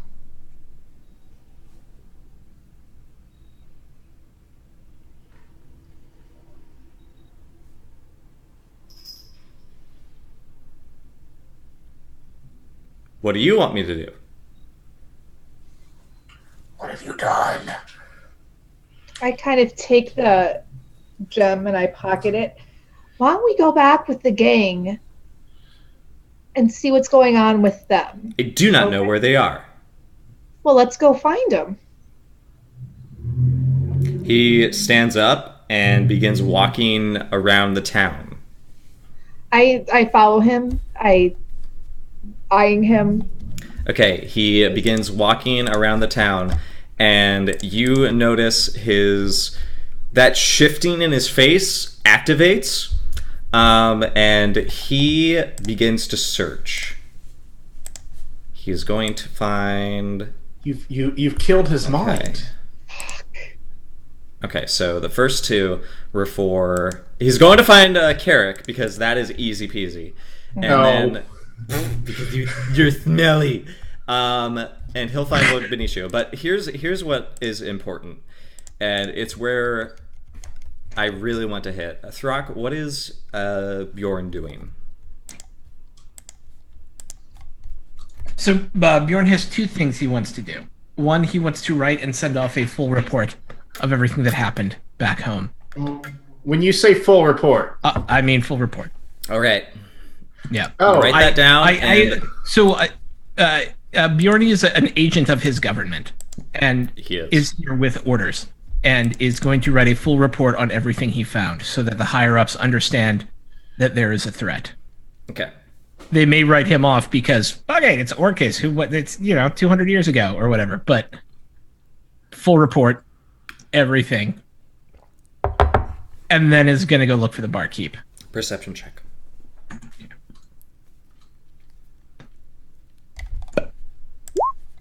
I'm not good at those. So you are able to get to was it Connor? Yeah. You're able to get to Connor Horbin's house. Mm-hmm. And there are no lights on. Mm-hmm. I look in the windows. It's dark. It's dark inside and empty, but you do see that the table has been moved and the trapdoor has been exposed. It is closed. Oh goddamn. Okay. The trapdoor is closed. Yes. Oh, so he's been home, obviously. That would only make sense. Yeah. Is there anything else obviously weird with my dark vision in there? With that perception check, no. Okay, that's fair. You expect he's either down there or somewhere else. It's very strange because last time he wasn't home, somebody broke in, and he obviously knew. Yeah. I'm gonna try and break in again. All right, well, how are you gonna do it? Chimney? Same way I did All before. right, the chimney is bricked off. Oh my god. Oh shit. Okay, are all the windows locked? Make a thievery check. That's something I'm not good at. This will be fun. Let's roll all the skills I suck at. Interesting. Just take 20 on everything. There is a. Don't do that. No, that is. There's 5 hours later. Yeah, you're looking around and being like, because last time you were here, you got caught, or not caught, but like you know that the guards are like, maybe there was someone here. Or Pause the ruckus for sure. So here is what happens. You're able to find one of the windows is a little more loose than the others, and you're able to sort of like, and you're able to snap it up and break the lock that sort of holds it down, and you're able to scoot on in. What do you do? Well, first of all, I'm going to assess the situation now that I am inside. Okay. I want to take a good hard look around.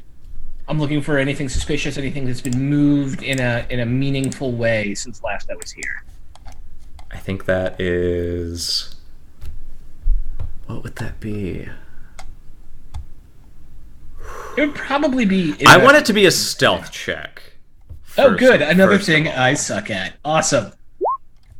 I mean, a stop clock, right? Your rolls are getting progressively better. As I know. I'm pretty excited. Okay. I'm Are bad you at wearing this, your I'm armor? Now, hold on. Are you wearing heavy armor? Yes. I think But that's I'm a a dwarf. -2. Maybe. It might be disadvantage, but I'm not sure. No, I keep my same speed no matter what I'm carrying. So I see. let me look. Scale mail in 4E. Scale mail. Because that's not because it's scale mail, so it isn't supposed to be. Super It's heavy. scale armor. There is not a penalty for it. Okay, so we're fine. It's also now technically magic armor. So I don't know if that. Hey, that's true. So you're able to boo-doo, and I'm gonna go ahead and say your passive perception is going to be sort of like the thing right now. Besides, so you get the idea that the most he's done is move the table, and maybe a few of the things you saw from before are still where he left them. You get the idea that he probably has been spending most of his time down in this hidden cellar. And maybe he might have come up to make a meal, because like there's like a cutting board that has some like fresh like vegetable juice that he got from cutting something. Okay, so instead of moving the table, I would like to lift up the table. Okay, do so. So that there's no right, Ooh, and then put it down as quietly as possible. Your stealth check allows you to do that. Excellent. And then I will very gently pull on the trapdoor Nice. to see if it's locked. It is not locked.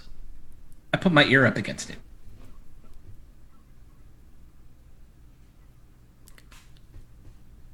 You hear muttering, but you can't make out the words. Yeah, I'm opening that bad boy up. All right, stealthily? Yeah, 100% as stealthily as I can. You open it up, and there is a soft red glow. And you can hear Connor muttering, what languages do you speak?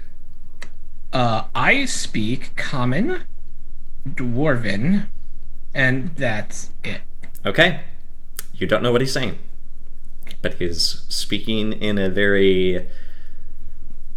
Go ahead. Go ahead and make a religion check. I was about to ask if I could make a religion or arcana check, not to understand it, but to see if it met the forms of a spell or a prayer.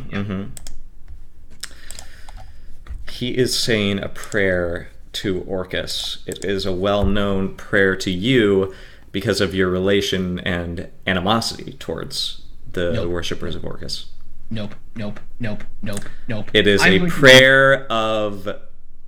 He is prostrating himself before Orcus so that in the case that he dies, he will be brought back to life as an undead, full of mind and sentience. We're gonna put that prayer to the test right now. Okay, go down. As I sneak up behind him, I pull out my shard pistol, get like an inch away from the back of his head, and pull the trigger. Okay. Let me see if he is able to.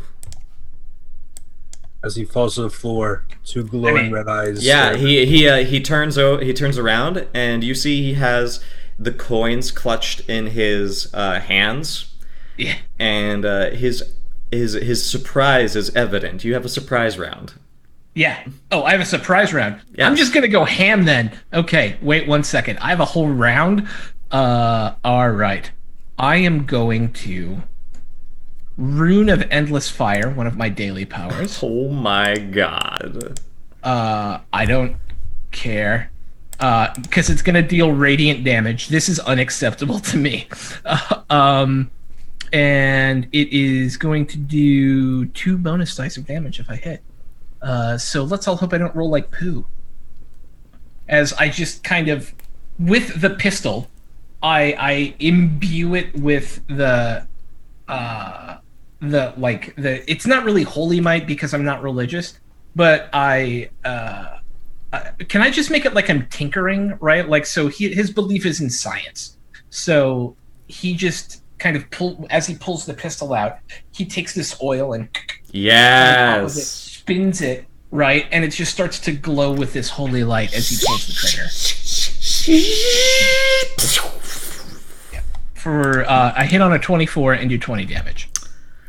Instantly, a shard of arcanite fires from the pistol, and the hammer just slams out this chunk of razor sharp metal and ore. And crystal. We don't really know what arcanite is. It's kind of just like it's the magic metal of the world. Yeah. Yes. And it basically lances through the side of his head, and you see his head actually start to fall apart as he sort of stumbles back. The coins like falling to the ground in a heap as he sort of reels back, and you see like this whole portion of his face and head just topple backwards and hang loose as he like tries to call out the rest of the prayer to repeat it in vain, because after he hits the ground of his cellar, this soft red glow of the coins dies away along with his own life that you've ended. Yay! I want to take a quick search of the room. All right. I'm not really taking my eye. Like, I always want to have like him in the corner of my eye though to see if he comes back up. Okay. Was that loud? It's a shard slinger. They're not very loud. It's more like a very sharp, like that. So it's not terribly loud. He probably, and because he's in the cellar, it was probably a little muffled. Okay. Okay. If Masha ever sees you using that, she's going to demand that you make one for her, because that was... Yeah. These are deadly weapons. Are you gonna take 10, take 20, or are you gonna roll? Or passive perception? I guess passive. Honestly, nothing Whatever here... you think is best, yeah. Nothing here has really changed, except for he has laid out a pillow where he can kneel, and he's hung up a flag with, or like a little tiny tapestry of Orcus's symbol, and besides the coins and that, nothing here has really changed. Okay, so here's what we're gonna do. I'm going to put on my gloves, grab the tapestry, the little symbol of Orcus he made, put that on top of his corpse, put the pillow on top of his corpse, take a flask of oil, douse it, flint and steel, light it all, and then walk away. All right. Do you? Going to. Oh, go ahead. Do you leave the house? I do. I'm going to. Once I will leave the house when I see that the cellar is fully engulfed. Okay. Yeah. Such a good cinematic, like, image right there. Just you watching as the cellar. Okay. Make a perception check.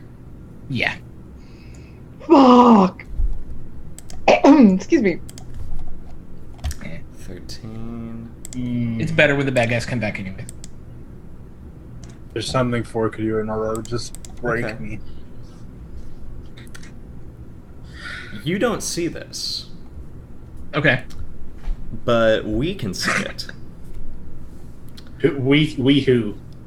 The players. Audience. Myself, the audience, and Masha, you can see some of this.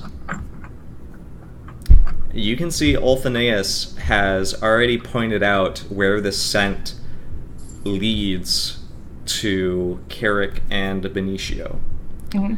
But he starts moving north of town and stops at one of the buildings nearby. And then he sort of runs ahead of you at this like sort of mute walk, and he immediately, like, his nostrils flare, and he sort of pulls himself up onto one of the windows and just sort of pulls himself up and stares in there. And you can see the red glow of fire coming from inside this house. But then that is not the only glow, because Ulfineus's eyes have lit up in this deep crimson and are peering at you, Bjorn. But I don't see that. No. Abby, let Masha make a perception check. Okay. It's fucking awesome. Holy shit. Holy shit. If we have to... Fuck me. Yes. I love this. Gosh, if only we had time to study the collar more. You forgot he was created with the blessing of Orcus. I was waiting for it. Fuck, I don't like this. No. You already broke him, it's fine. Alright. He turns towards you, and he points into the building. Who's in there? The dwarf. Like, actually in the flame? I don't see anybody in there. It just looks like fire. And then I call it, Bjorny! Do you hear anything? I don't know. Do I hear that? Mm-hmm. I go to the window where I hear that. Because he has to, like, pull someone because he's... Actually, he wouldn't wave like Sean waves. He has, like, this stern, grim look as if he's just done a great justice in the world. Yeah. Alright, the cellar is engulfed in flames. It is quickly rising to up the staircase. Yeah, now I get to F out. Thank you. I kind of pet Ulfies. Okay. He doesn't react. And then he runs around to greet you, and he says, I found you. Yes. Good job. Good boy. Very well done. You've got a great nose. And he said... Go ahead. Wait, does he say anything? He just sort of shrugs. It's Bjorny, I need your help. I fucked up. What did you do? Oh my god. Would I notice that the collar's not on him anymore? It's on him. It's still on him, but there's the gem. Oh, you got the gem off. Yeah, okay. the gem is gone. What happened? We should maybe not be here as we do this, so we should walk and Let's talk. go. Okay. Yes. Yeah. Now there's going to be a commotion very soon. So and at this point I take Ulfi's hand as we're walking. I just kind of like grab it. I'm like, It's no. pretty limp. I imagine I have blood splattered on one side of my face, actually. No, because the shard sprayed the blood away from you. Oh, cool, neat. Hey, that's a handy side effect. Okay. Oh, I was watching Ulfi, and he kept like, I was gonna give him some gold because we promised him some gold, and then he was about to say that he was going to use it to feed his family, but then the thing glowed, and he was like, "Oh, I can use it to buy things." And it's like fake happiness, and so I just needed to get it off him because I don't like it when people are charmed and they can't do stuff. So I decided to take the ruby off of his collar because I hoped that would stop the thing, and it didn't stop the thing. He's just not. I kind of gesture with my other hand that's not holding his little paw. So you have made a partially undead creature no longer happy, is what you have done. I fucked up. I'm sorry. I thought it would help him. I need to make a decision at this point. The character, having gone through what he just went through, would he without hesitation attempt to execute Olafinaeus? I will say this, that you have not looked at him as the same type of I have undead not. as the other ones. So up to this point, he's just a little bit vanilla right now. Yeah. I don't know if you would make that decision on him. I don't know either. Here's the thing you do know. If you had seen the eyes, I'd be like, oh, fuck yeah. Because, like, fuck yeah. I would have done it through the window and not even blink. Yeah. But you didn't see that. You guys would know that he was not born. He was created. He is the fragment of clearly a child. But he's been malformed in such a manner that he doesn't have a choice really in how he emotionally feels. Either there's something about the collar that stops that process from working normally. It can be augmented with different gemstones that can evoke a certain emotion and a certain tendency. It's just that his default routine as a butler required that charm happiness. That was how the Ladrin wanted him to be, this over-enthusiastic puppy butler. Can you put that back in? I kind of wedge it back in, and I use my dagger to kind of... Yeah, do you know how, like you get, like, a magnetic toy, and you just, like, doing the voop, voop, voop? Yeah, it sucks it right back in. Oh, thank God.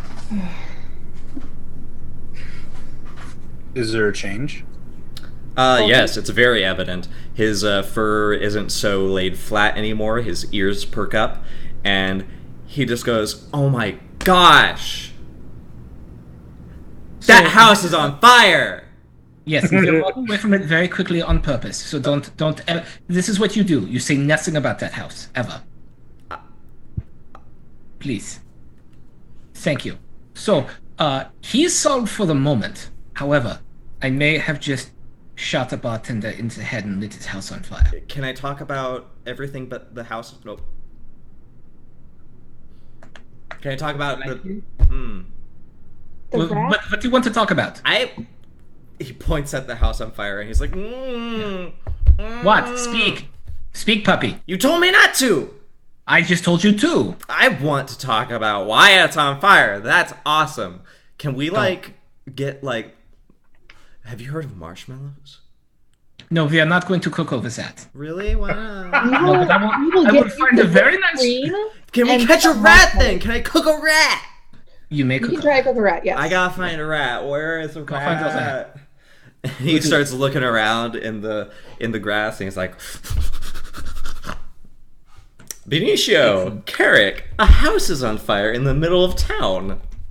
Would just Derek is just like standing there with his hands like pulling his hair, just like, oh my god, what did you do? We didn't do anything. We're not supposed to talk about it. Why don't we go get some whipped cream for you, and then we can try to find a rat. And you want some whipped cream? You were talking about how much Whipped you cream fancy and whipped cream. rat? Well, of course. Abigail, I have a question for you. Yes.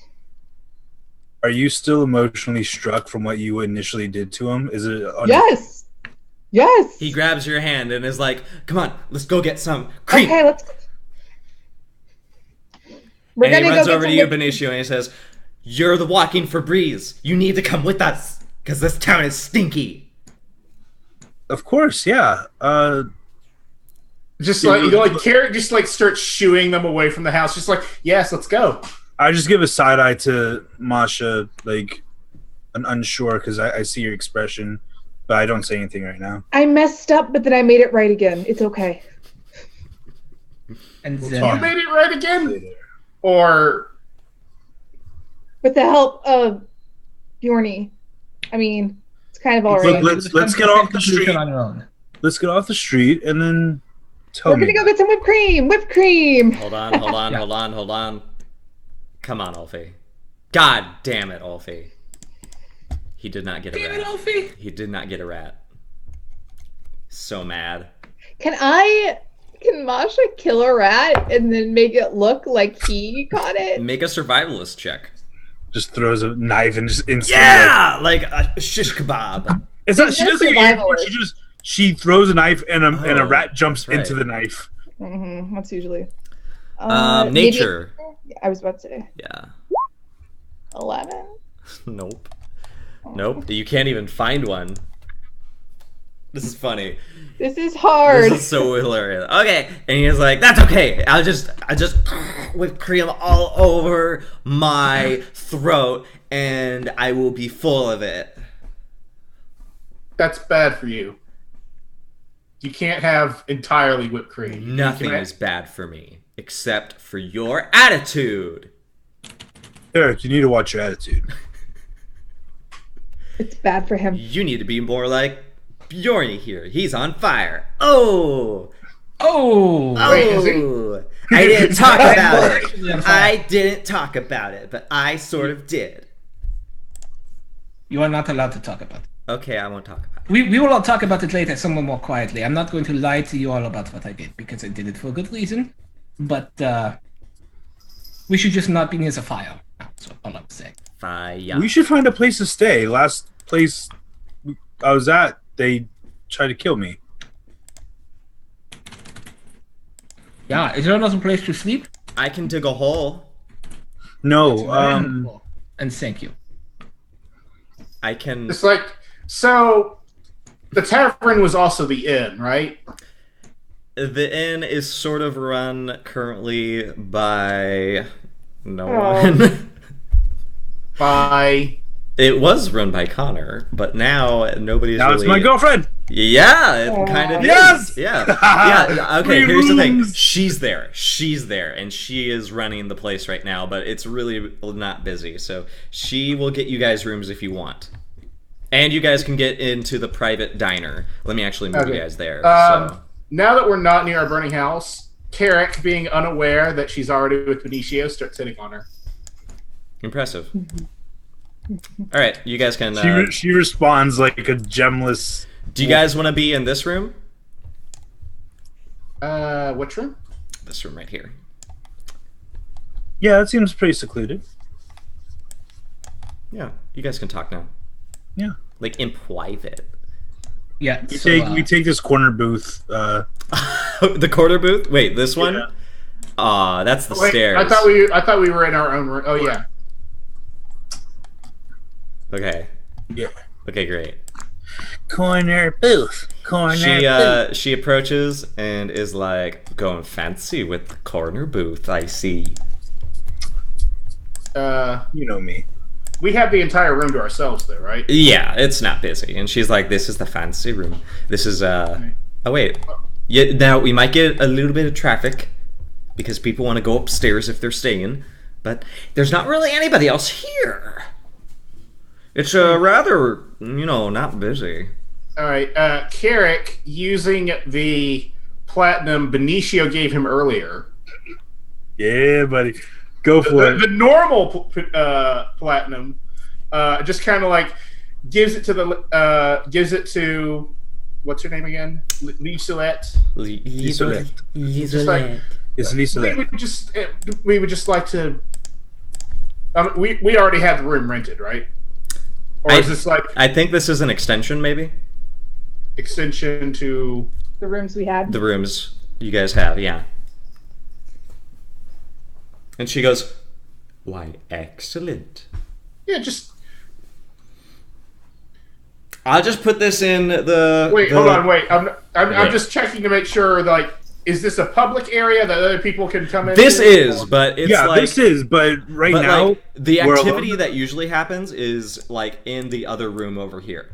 This is the stairs that go up to the second floor are there, but that's only for people who are staying here. Currently, there's nobody who is staying here except you guys.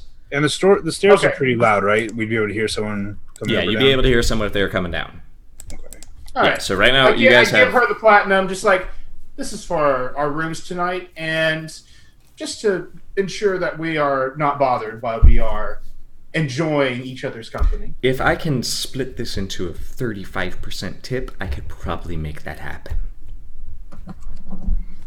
What she want? She wants you to break this down into a tip for her. Oh, she doesn't want the whole platinum. No, she'll take the whole platinum, but she's telling you, tell me how much of this is mine. All of it. Fuck yeah.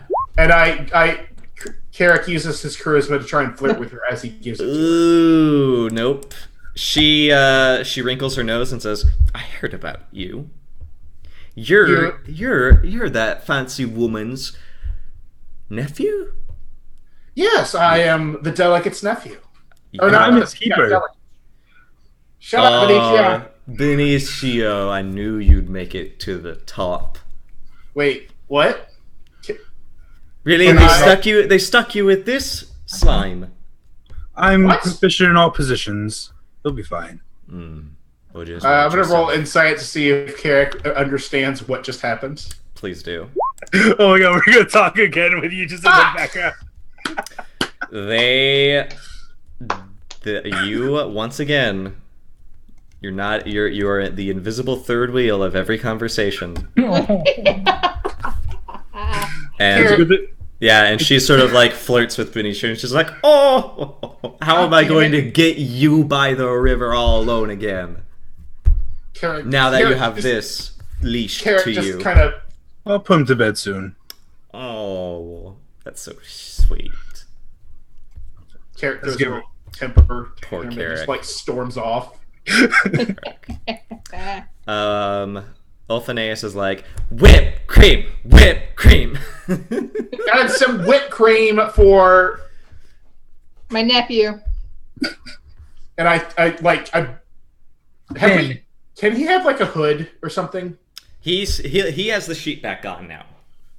And Can I buy him a hat to put on his head? Oh my god, he's got fancy shoes and I was gonna have a fancy hat. He has a bow tie. Oh, he's the best. It's like 9 p.m. He's in this dirty, sandy, and crazy butler outfit. I don't think you can buy him a hat yet because it's late. But yeah, sure. Eventually, we're gonna buy you a hat. A That- hat? I just ask, like, while they're flirting, Carrick gets what's happening, just angrily. Can we have some whipped cream for the young child? And just kind of like pushes her out of the room. Thank you.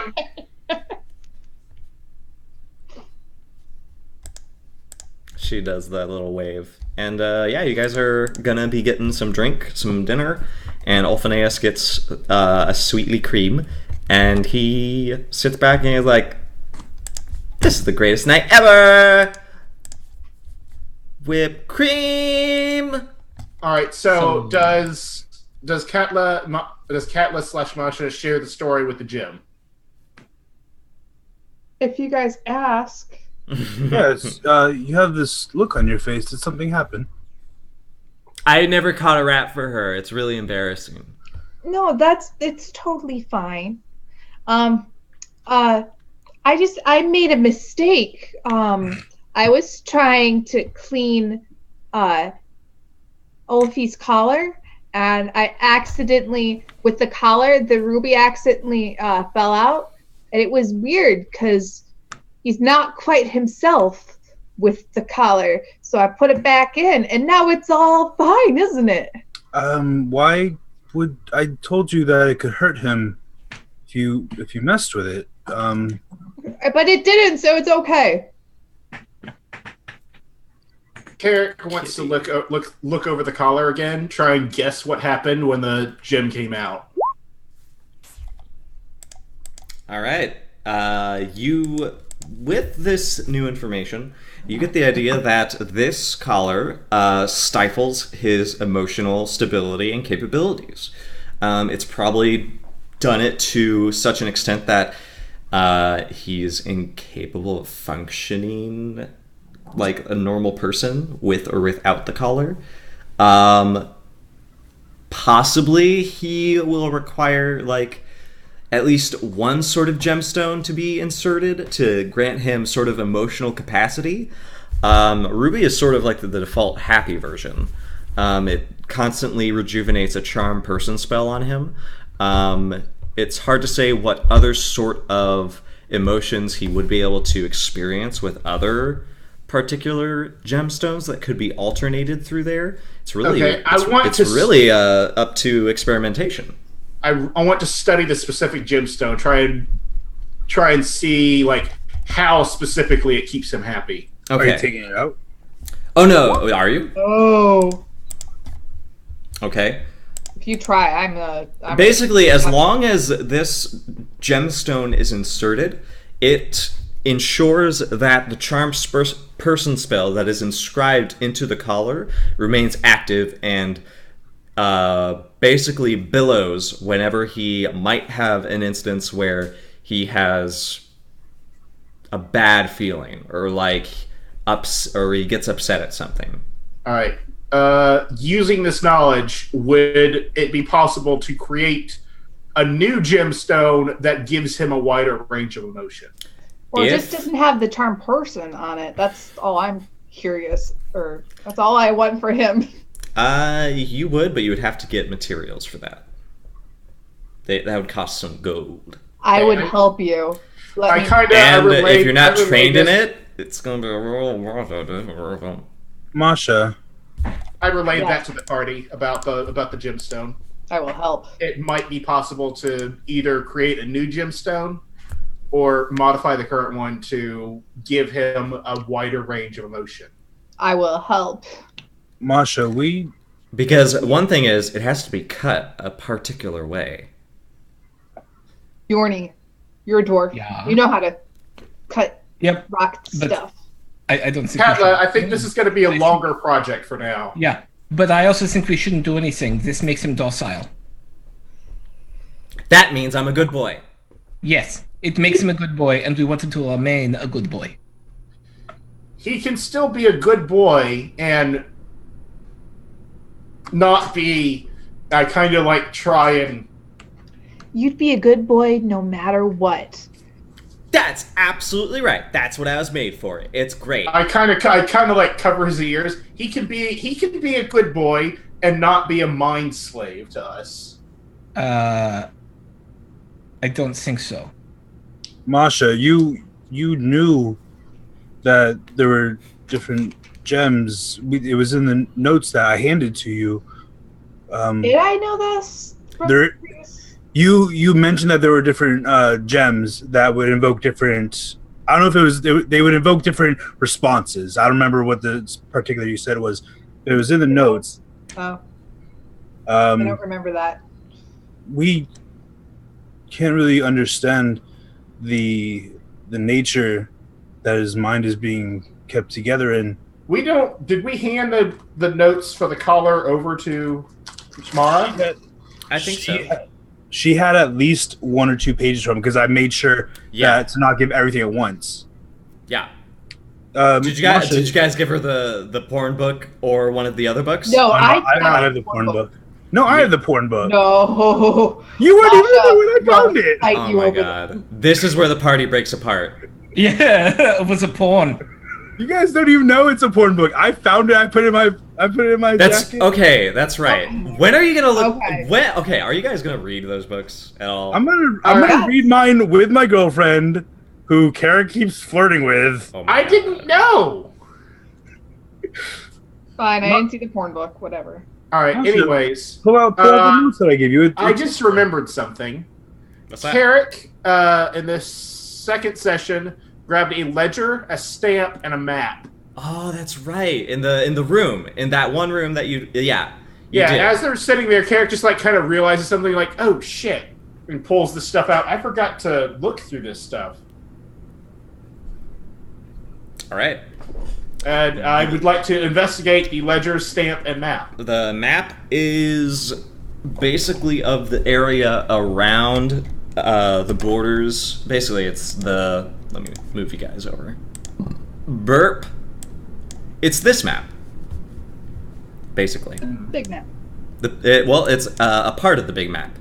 It shows Trelstead, Etruskell, and Voltmore and Yalshire.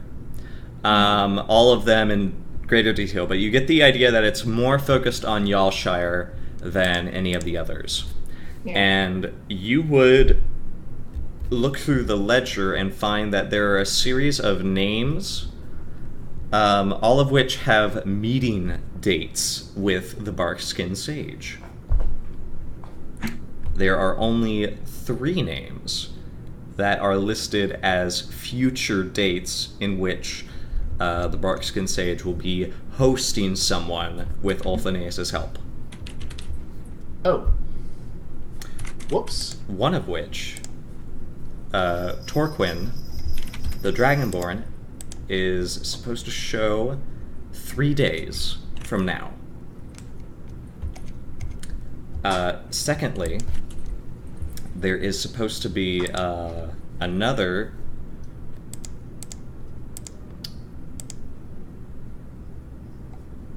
Let me find them. Hi, cat.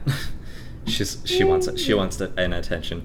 An orc named Amnogrut.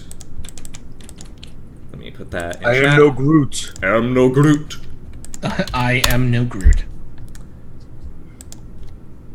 He is the second one. He's supposed to be meeting almost immediately after the Dragonborn arrives. And then the third is Herschel, the Silver Font. Ooh. How fancy. Yes. Benicio, give me a history check. Of course. You might know who the Silver I'm Font is. not very good at history. Just a 20. Thanks. Just a 20.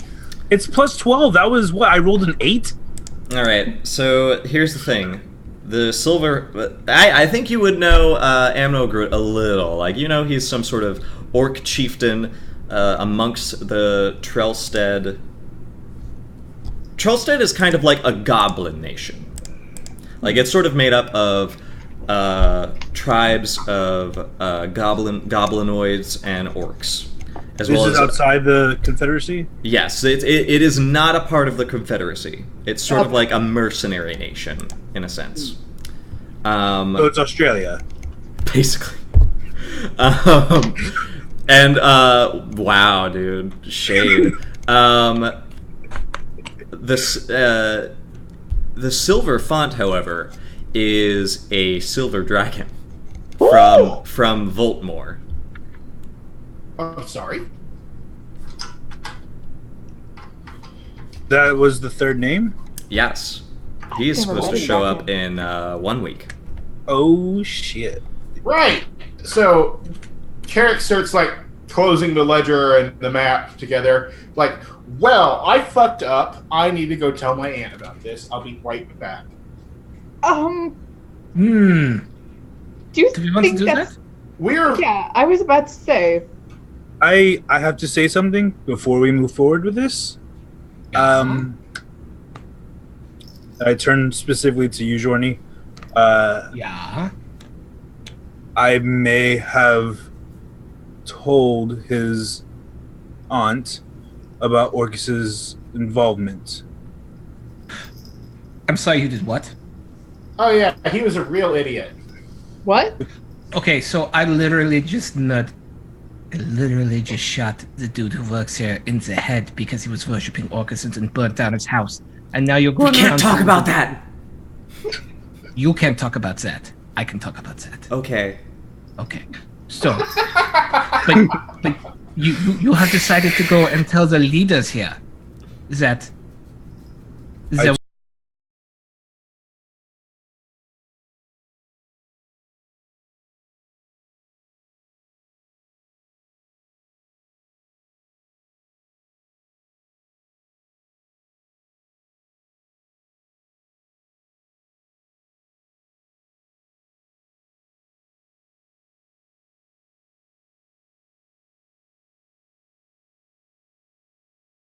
false information and see if it spreads, not real information.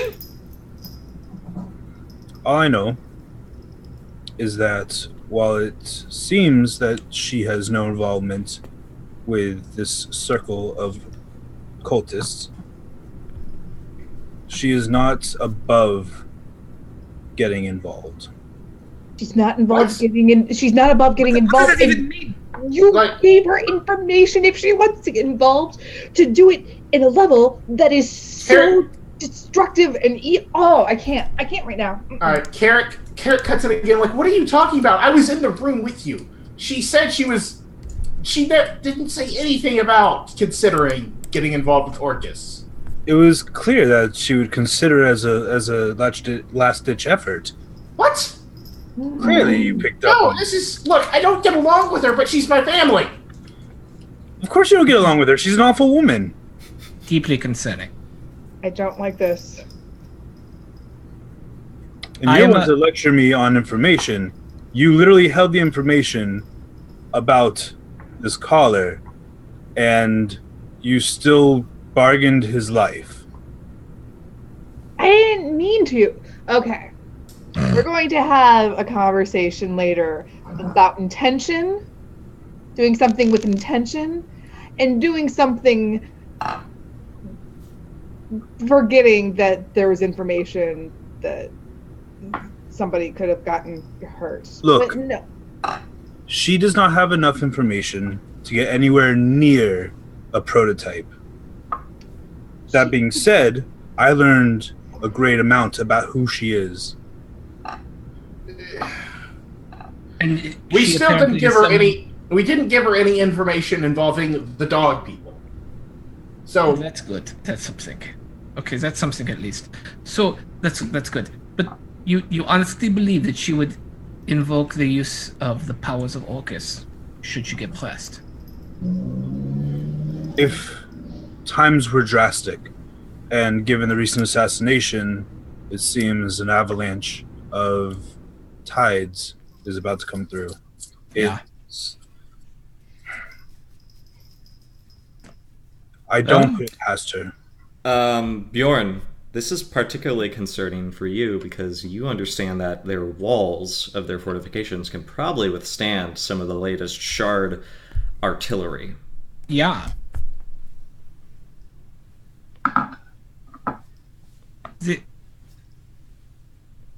If things You had go to- sour with Zatan, it really depends on which side of the war Yalshire is on. Yeah. That makes you worried. Well, yeah. So If yeah, there is a no, war, I get that. if there is a war, you don't know if there is Yeah, one yeah. yet. You You just don't know know if it's like going to people be- are talking about it. But if there oh, is go a ahead. war, does Baktun and Zatan, are they allies or no? No, Everybody's an ally until it's inconvenient. it's about conveniences and old grudges. That's it, Fuck. and threat. I think that this woman is someone we might be able to benefit from, but I would not trust her, 9. even with Carrick. 9. Okay, She so seems very intent on using him for his abilities. I'm sorry to hear that you're being used as a tool, Kirk. I hope that at least with us you find that is not the case. I will say, however, is that should we be able to keep the law of Orcus away from her, then it shouldn't be too much of a problem. I would just want to know that she is not actively pursuing that. Being opportunistic is understandable. Actively harnessing those powers is another thing. I think she is merely opportunistic, but as am I. I revealed that information to learn about her and also to give her the air that we can be trusted to give her. Next time to do some less important information and see what they do. Of course. All right. So I'm going to go to the hold again and give her this thing I forgot to give her. Okay. We good with that? Nothing in here deals with the bodies or Orcus. Just the guy who was mentioned that was giving the sage what the medal. Arcanite.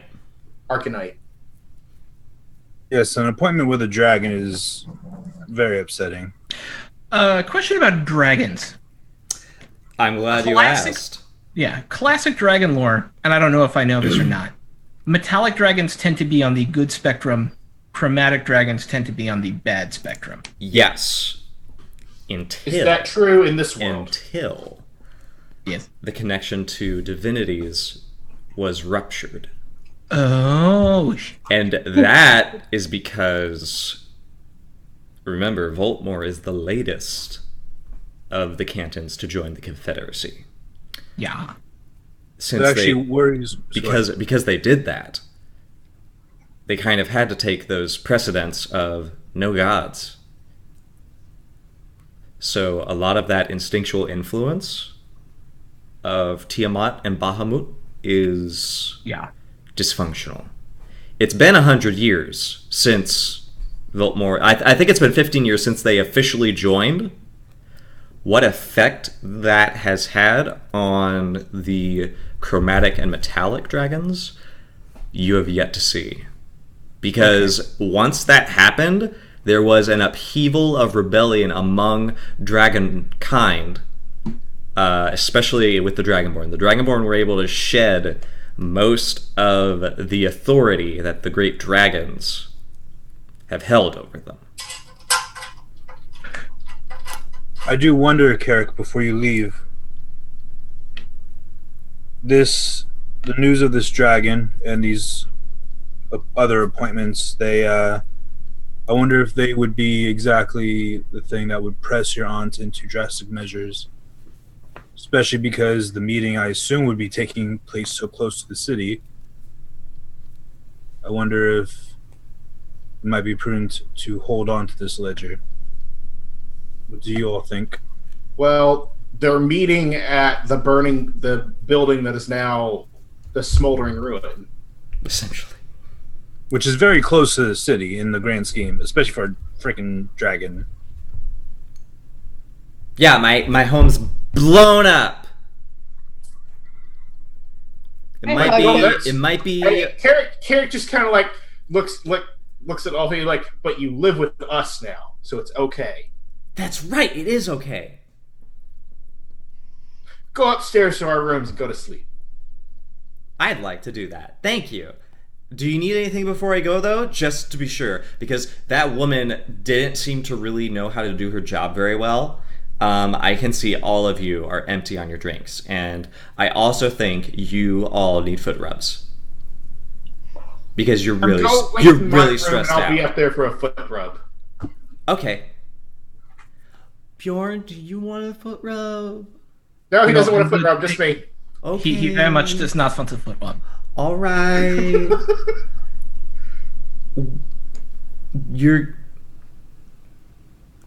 I'll be up in just. And he really you keep seeing him look at your gun, and he's like, This is not at all yet.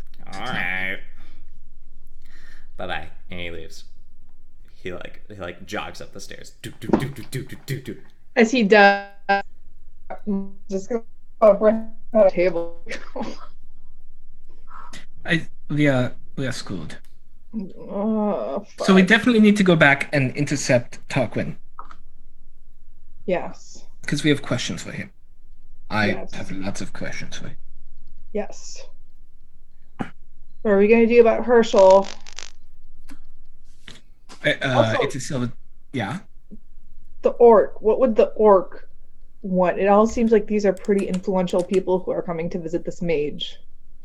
Yeah. So, we'll need to be there, I think, for each of them, and ask some hard questions. You say each of them. The last one's a dragon. I understand. I think we need to be anywhere but there when he shows up. It's not like dragons immediately attack you. It's not like they're not feral creatures. Well, we don't know. We don't know his relationship with the Barkskin Sage. They might have been friends. He might be pretty upset that his friend is dead. I mean, it points at the ledger. He wrote the dragon's name in silver. He took the time to get a different type of ink. Yes, he did. Yeah, that seems very important. But we have to at least attempt to figure out why a silver dragon would be there. Perhaps we can get that answer from Tarquin. I have a question. Yeah. About silver dragons, like out of character. Would I know? Because I know that like white dragons are very feral. Where do the majority of the metallic, but specifically silver, like where do they fit on the higher functioning spectrum? They would be well-refined diplomats. While white dragons are like feral, seclusive, they're more on the they are like dragon roar. While silver dragons are like dragon roar. They're like, what would I speculate from a white or a silver dragon who has a dirty secret that he doesn't want to get out? I don't know. Is there a role for that, or I just wouldn't know? I don't think you would know. Maybe silver dragons are the closest thing to a Ladrin that can come in dragonkind. And we are very much stuck on appearances. Mm-hmm. And also, you can never appear as flagrant and loud as a silver dragon. I think it might be a little bit dangerous for that last one. While silver dragon... What? I'm bored of this conversation, and I saw these. And they have good stuff. I'm ADHD, you can't do that to me! Amazing. I'm done asking questions about summer dragons. So that was in character. Out of character, I'm kind of like... It's like you guys. All right. I just think it would be dangerous. Carrot just rubs, just... Scratch your head. Yeah, he's just like, oh, look, I don't know what to do. He puts the ledger and the map on the table. Wait, the stamp. Is there anything special about the stamp? Make a history check. Where's my character sheet? Nope, that's my inventory. Oh, I'm not very good at that. Nope, never mind, I am. Woo! This is... Something from his childhood gets through the alcoholic haze. This stamp comes from a well-known Trelstead mercenary company of hobgoblins. What do they use the stamp for? They use it for financial affirmations when they are hired for a contract. The company is called the Mounted... the Mounted March. The Mounted Marchers. Yeah, it is. Carrot groans and puts the stamp with the map and ledger. He's like, great, we got goblins now too. All right. I'm going to bed. And Carrot just goes up the stairs. And just fading in the distance, you guys just hear Carrot's voice. All right, Elfie. What, Rob? I am prepared. And he like goes, arr, arr, yar, gar. I'm gonna rub your feet. Don't make him rub your feet for too long, Carrick. Also, while this has been Haircut. happening, I've had the unseen servant carrying all the stuff up, like, to probably Jorny's room. Because he needs less room. I'm very proud. Do the rest of I you go to need bed? less room. And the Arcanite's there, so you should be the one to watch that. Now, here's the real question, Benicio. Oi. Do you go down to the river to read pornography with Elizabeth? Because she comes back. She comes back to check and see if Carrick is away.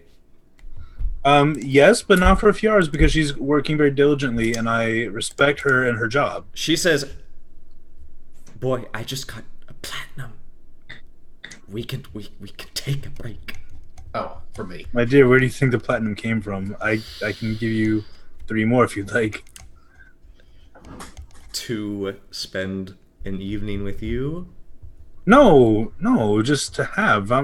I'm going to bed. Good night, Yeah, guys. same. Good night. Shoo. I'm out. Shoo.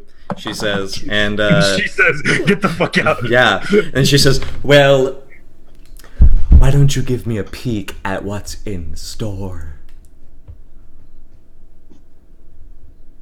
Just go to the river. Beach of Black. No. No, no, play this out. You started this. You gotta Show finish me. it out. Like, Oh, but she wants to see the what's up. Okay, is she like asking like what's up or like what's Yeah, she's like, you have a plan. I know you do have something in store. I just want to spend some time with you. Even just take her out to the river or take her out to your room. One of those No, this are Show her the book. no Show her the book. What about the Show her book? Show her the book. I haven't read it yet. I wanted to read it. When are you gonna With read it? her? I was gonna read it like over breakfast or something. No, read it with her. Nobody just reads Nobody actual print reads porn. erotica. It's just humans. Humans are gross. They're not even like Eladrin. She's a halfling. She's like a short human. Yeah. Fine, I'll read her porn by the river. Okay, well, you said you weren't gonna do it now. You were just gonna show her, right? Sure. Okay. She's like, ooh, this is,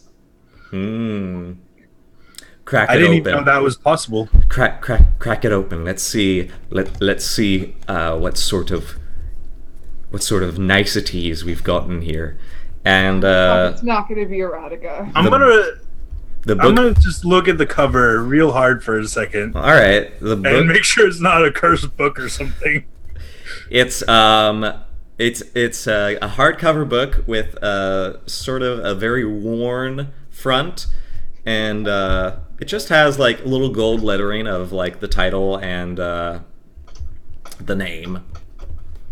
And she sort of like pulls it open and starts flipping through the pages of all the fine lettering. And then she gets to like a page that is completely painted white. And there is, like, the text has been painted over. And there is several pages where there is different scrawl on it of a project that the Bark Skin Sage was working on. Oh shit. Benicio, I'm sorry, Benicio. We killed your girlfriend. Benicio, you see a collar and diagrams and magical arcane codexes. This book is really kinky. Collars. Yeah. Where as you just sort of start to take in what is on this page, very clearly is the title of this project. The Dragonstone Infusion. And that is where we're going to leave this session.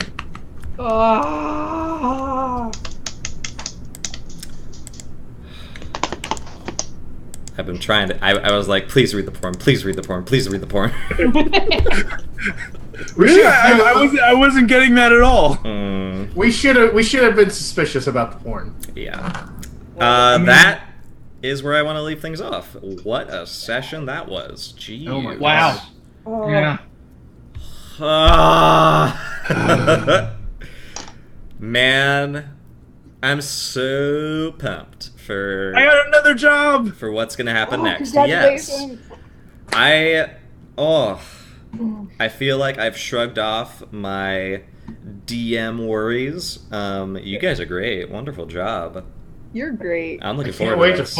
I can't wait to fully plug in those stats to my cloak. True. Yeah, that's cool. I got you guys magic items and gold. Yeah. And So much yeah. gold. Yep. I got 50 gold. I'm more so gold than excited. others.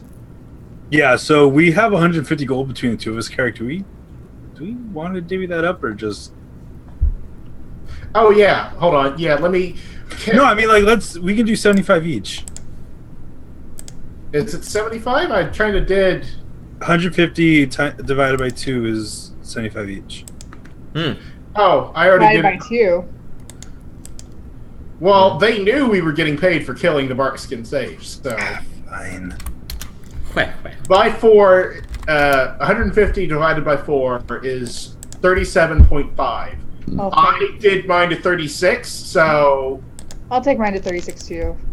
All right. Or we could each just take 37 gold and 5 silver. Yeah, it's exactly divisible. oh, okay, never mind. Let me Yeah.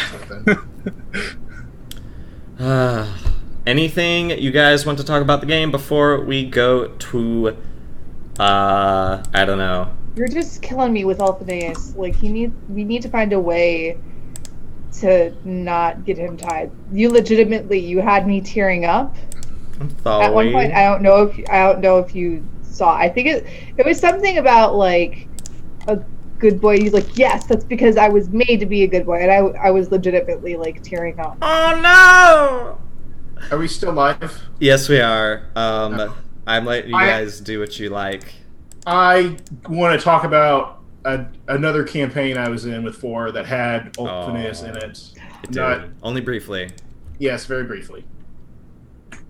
Is Alphaneus gonna break me? Is his ending gonna be tragic? And I don't know. My only other experience with Alphaneus is I was playing a goblin bard that used to be a slave, and so when she encountered Alphaneus and he was like the servant of this wizard, my goblin bard was just like, oh my god, I have to free him, just like I was freed.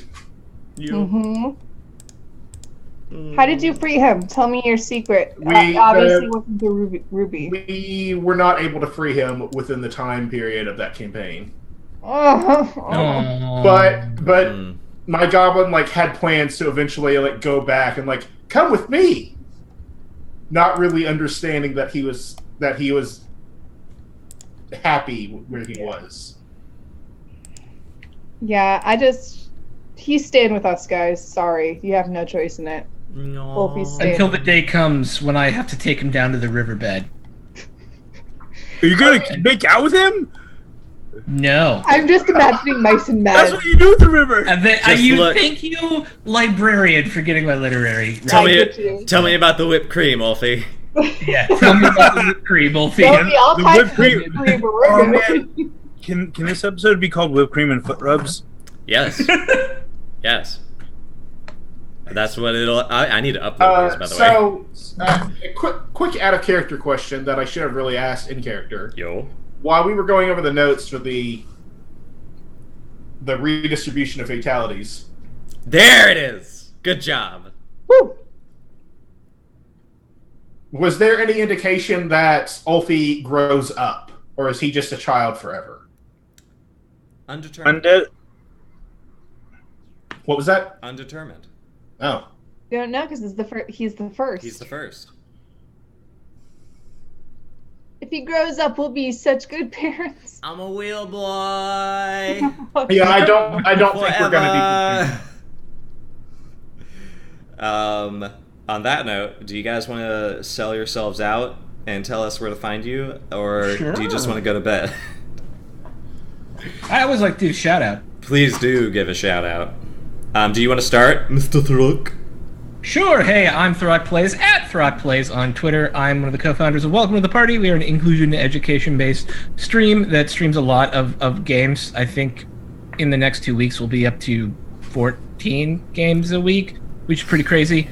So it's turned into a real going concern, which is super neat. And you can find me there on Fridays running our Dragon Heist campaign at 8:30 Eastern. Sundays at 1 p.m. Eastern running our Warhammer Fantasy here, of course, where we are right now, playing some amazing 4th edition. And then on Wednesdays at Exploding Dice playing the Daubers. And I had an amazing time tonight. This was like lore-tastic. This was delicious. This was lovely, lovely. I ate the lore up. This is probably like exactly what I wanted out of. I love lore sessions. For lore. I love lore. When we started this session, I was so ready to have Carrick just like to be really petty and do like a very minimal. I went hard on you. You're on like at the very beginning of the session. I was gonna have Carrick be extremely petty towards Masha and just like have him cast a like distraction. No, cast Mind Thrust on her at very minimal power, so it didn't do damage, but it still like pushed her. You wanted to like for what? For setting off the alarm last session. He did get almost killed by it, so. Dude, you guys handled it though. You're all alive. Wow, you soloed the boss monster. I am highly impressed that you gave up the wand. Aww. Because your character, in general, is a terrible person. Hey, I just kept what I needed to keep for my job. I respect that. Yeah. But your job is... I'm a little bit peeved because Bjorny wrote a letter to his place and was like, here's all of the information. Here's everything that happened. Well, Masha was like, shit, my fellow people at Bakhtun, though very passionate, may not be the smartest.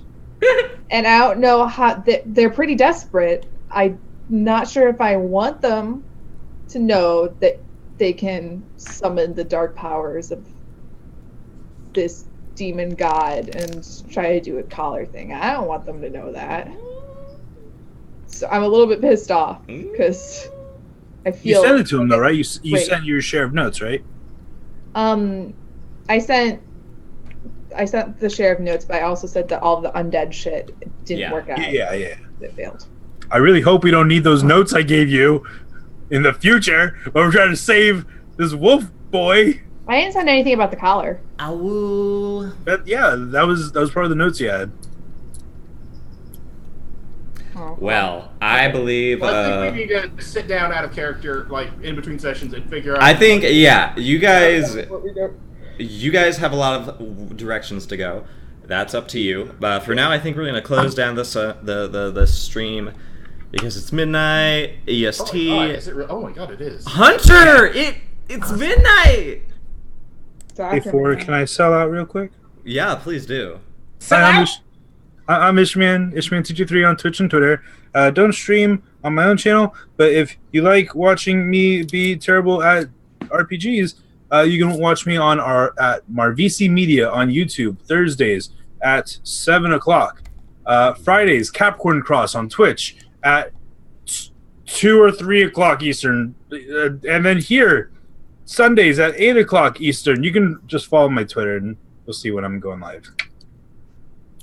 I like it. Nice. Thanks. My name's Abigator Frenzy. You can follow me on Twitter. I'm here most of the time doing this or Queers and Quagoffs. We're going to do that tomorrow because we are so tired. We're doing Ettins. Are you ready? 2 heads! 2 heads are better than One. How if can you we like that kind of thing? if you're into that kind of thing? That whole show, I feel like tomorrow's going to be really fun. Tomorrow yes, we're gonna have a lot of fun. So I believe that's it. Unless Hunter wants to tell us. I don't know. Hello. Hunter. Awesome person. I'm Hunter, devious psychopath. I don't stream. It's okay. Maybe I will in the future. We love I'll you let you guys know if I do. You should. And if I do, I'll let you know where you can find me. Until then, I don't do anything. But we Except- love you because you're awesome. That be a Thank good you. buddy. That's buddy. All right, guys, we're gonna leave All it right. here. We thank you very much for tuning in, and I hope you have a wonderful night. Farewell. Bye, zombie. Goodbye. Farewell. And we're clear. No, wait. No. Blah, blah, blah.